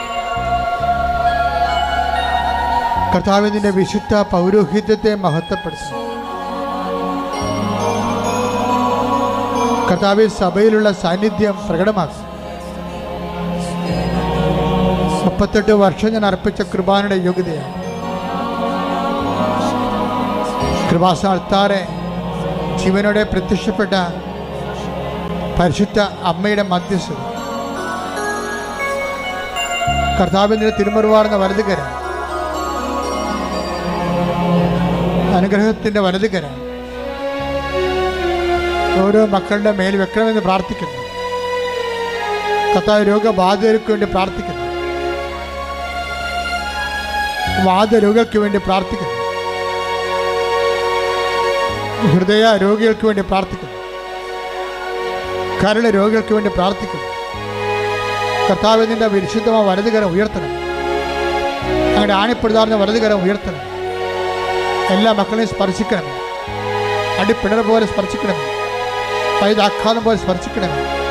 ദൈവികമായ ശക്തി നിങ്ങളിലേക്ക് ആവശ്യിക്കട്ടെ. ദൈവികമായ ശക്തി നിങ്ങളിലേക്ക് ആവശ്യിക്കട്ടെ. ഉച്ച മുതൽ ഉള്ളങ്കാൽ വരെ കർത്താവിൻ്റെ രക്തം പടരട്ടെ. ഉച്ച മുതൽ ഉള്ളങ്കാൽ വരെ കർത്താവിൻ്റെ രക്തം പടരട്ടെ. എല്ലാ കോശങ്ങളിലും കർത്താവിൻ്റെ രക്തം പടരട്ടെ. എല്ലാ മാംസപേശികളിലും കർത്താവിൻ്റെ രക്തം പടരട്ടെ. എല്ലാ അസ്ഥികളിലും അസ്ഥിക്കുഴകളിലും കർത്താവിൻ്റെ രക്തം പടരട്ടെ. കർത്താവിൻ്റെ വലതുകരത്താൽ എല്ലാവരും സ്പർശിക്കപ്പെടട്ടെ. മാരക രോഗികൾ കർത്താവിൻ്റെ നാമത്തിൽ മാറിപ്പോകട്ടെ. സ്ഥിരാവേദികൾ കർത്താവിൻ്റെ നാമത്തിൽ മാറിപ്പോകട്ടെ. സുസ്ഥി രോഗങ്ങൾ, ക്യാൻസർ രോഗങ്ങൾ, മക്കളില്ലാത്ത ദമ്പതികൾ, ഗർഭാശയത്തിന് കട്ടിക്കുറവുള്ളവർ, ബീജത്തിന് ഓട്ടമില്ലാത്തവർ, ജനിതകമായ തടസ്സങ്ങളുള്ളവർ യേശുനാമത്തിൽ മാറിപ്പോകട്ടെ. വൈവാഹിക തടസ്സങ്ങൾ, വൈവാഹിക തടസ്സങ്ങൾ, മക്കളില്ലാത്തവര്, വീടില്ലാത്തവര്, ജോലി ഇല്ലാത്തവര്, അമ്മേ കാനായിലെ കല്യാണത്തെ പോലെ എല്ലാ ഇല്ലായ്മകളും ആരാധന സന്നിധാനത്തിന് അമ്മ മധ്യസ്ഥം വഹിക്കണം. പ്രാർത്ഥിക്കാൻ പോലും നിവർത്തിയില്ലാത്തവര്, വിശ്വാസം കുറവുള്ളവര്, വിശ്വസിക്കാൻ കഴിവില്ലാത്തവര് എല്ലാവരും കണ്ണീരോടെ പ്രാർത്ഥിക്കുന്നു. കർത്താവേ, വിശുദ്ധ പൗരോഹിത്യത്തെ മഹത്വപ്പെടുത്തണം.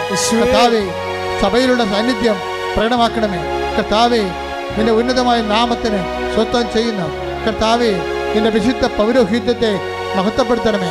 കർത്താവേ, കൃപാസന ആൾത്താറ് 2004 ഡിസംബർ 7-ാം തീയതി പ്രത്യക്ഷപ്പെട്ട് ദുരന്തം ഉണ്ടാകാൻ പോണ് പ്രാർത്ഥിക്കണമെന്ന് പറഞ്ഞ അമ്മയുടെ പ്രാർത്ഥന ഈ സമയത്ത്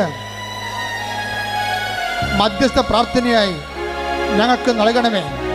കുഞ്ഞുങ്ങളെ പഠിക്കാൻ കഴിവില്ലാത്തവര്, തെറ്റായ ബന്ധങ്ങൾ അകപ്പെട്ടവര്, കുറ്റമറാത്ത സ്ഥലങ്ങള്, സാമ്പത്തിക കടങ്ങള്, ജപ്തി നടപടികള്, തെറ്റായ ബന്ധങ്ങൾ അകപ്പെട്ടിരിക്കുന്നവര്, കർത്താവേ, വാടക താമസിക്കുന്നവര്, ഒറ്റയ്ക്ക് താമസിക്കുന്നവര്, പാട്ടത്തിന് താമസിക്കുന്നവര്, ഇറങ്ങിക്കൊടുക്കേണ്ടി വരുന്നവര്, വിദേശ ജോലികൾ ചെയ്തു പോയിട്ട് പഠനം കഴിഞ്ഞിട്ട് അവിടെ വിസ പുതുക്കാത്തവര്, അവർക്ക് ജോലി കിട്ടാത്തവര്, കർത്താവ് ലക്ഷക്കണക്കിന് രൂപ നാട്ടിൽ കടമുള്ളവര് കണ്ണീരോടെ പ്രാർത്ഥിക്കുന്നു. എല്ലാവർക്കും വേണ്ടി പ്രാർത്ഥിക്കുന്നു. എല്ലാവർക്കും വേണ്ടി പ്രാർത്ഥിക്കുന്നു. കർത്താവേ, കർത്താവെ സ്വർഗം തുറക്കണമേ. കർത്താവെ സ്വർഗം തുറക്കണമേ. നിന്റെ നാമത്തെ ഇപ്പോഴും മഹത്വപ്പെടുത്തണമേ. അപ്പാ, അങ്ങേ പുത്രനായ യേശു ക്രിസ്തുവിന്റെ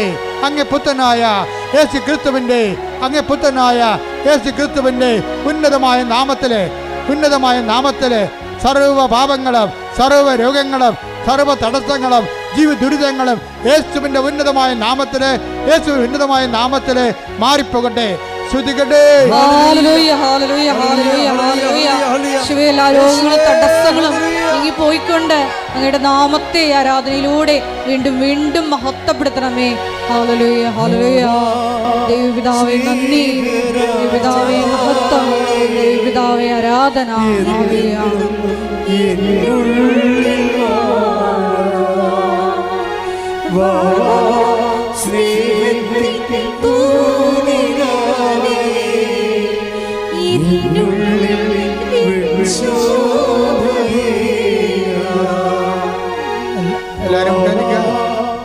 എല്ലാവരും മുട്ടേ നിൽക്കുക.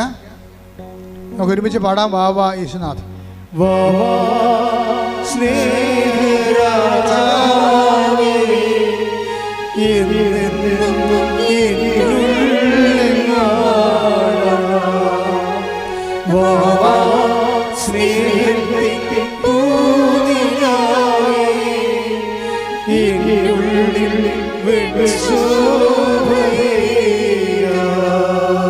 എൻ്റെ മക്കളെ കൈകൾ കൂപ്പിക്കേ. മൗനമായി ദൈവകുർബാനെ നോക്കിക്കൊണ്ട് നിങ്ങളുടെ ജീവിത സ്വകാര്യതയ്ക്ക് വേണ്ടി പ്രാർത്ഥിക്കട്ടെ. വ്യക്തിപരമായ ആവശ്യങ്ങൾക്ക് വേണ്ടി പ്രാർത്ഥിക്കട്ടെ.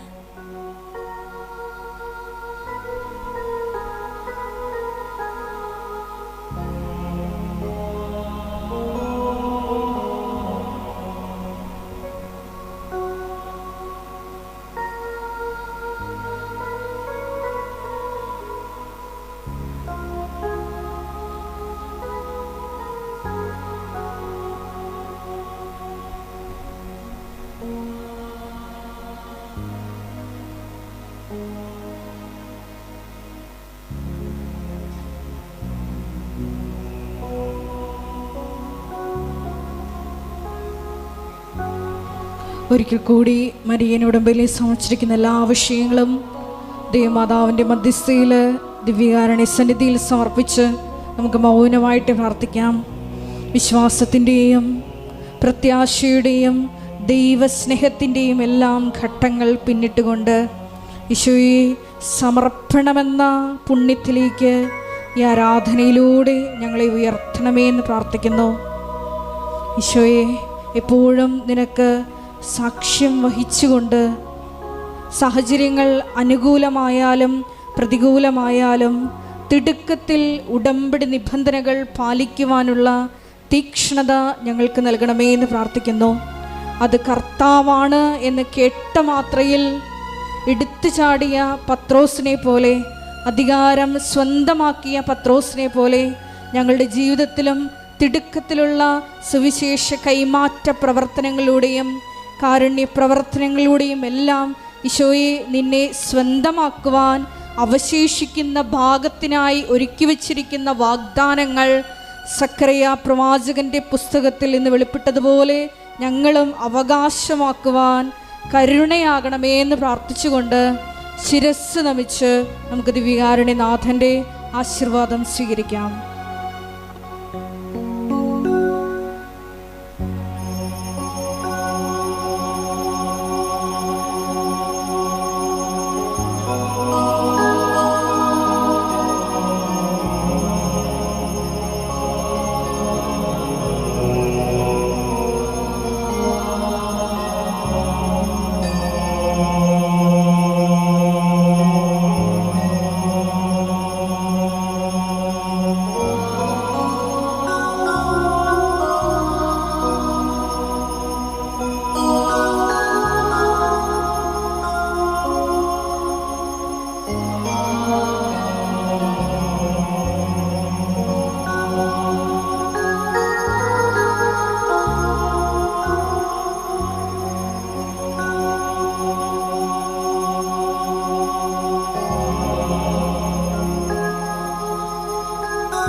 പരിശുദ്ധ പരമ ദിവ്യകാരുണ്യമേ, ഇന്നുമെന്നും അങ്ങേക്കാരാധന. പരിശുദ്ധ പരമ ദിവ്യകാരുണ്യമേ, ഇന്നുമെന്നും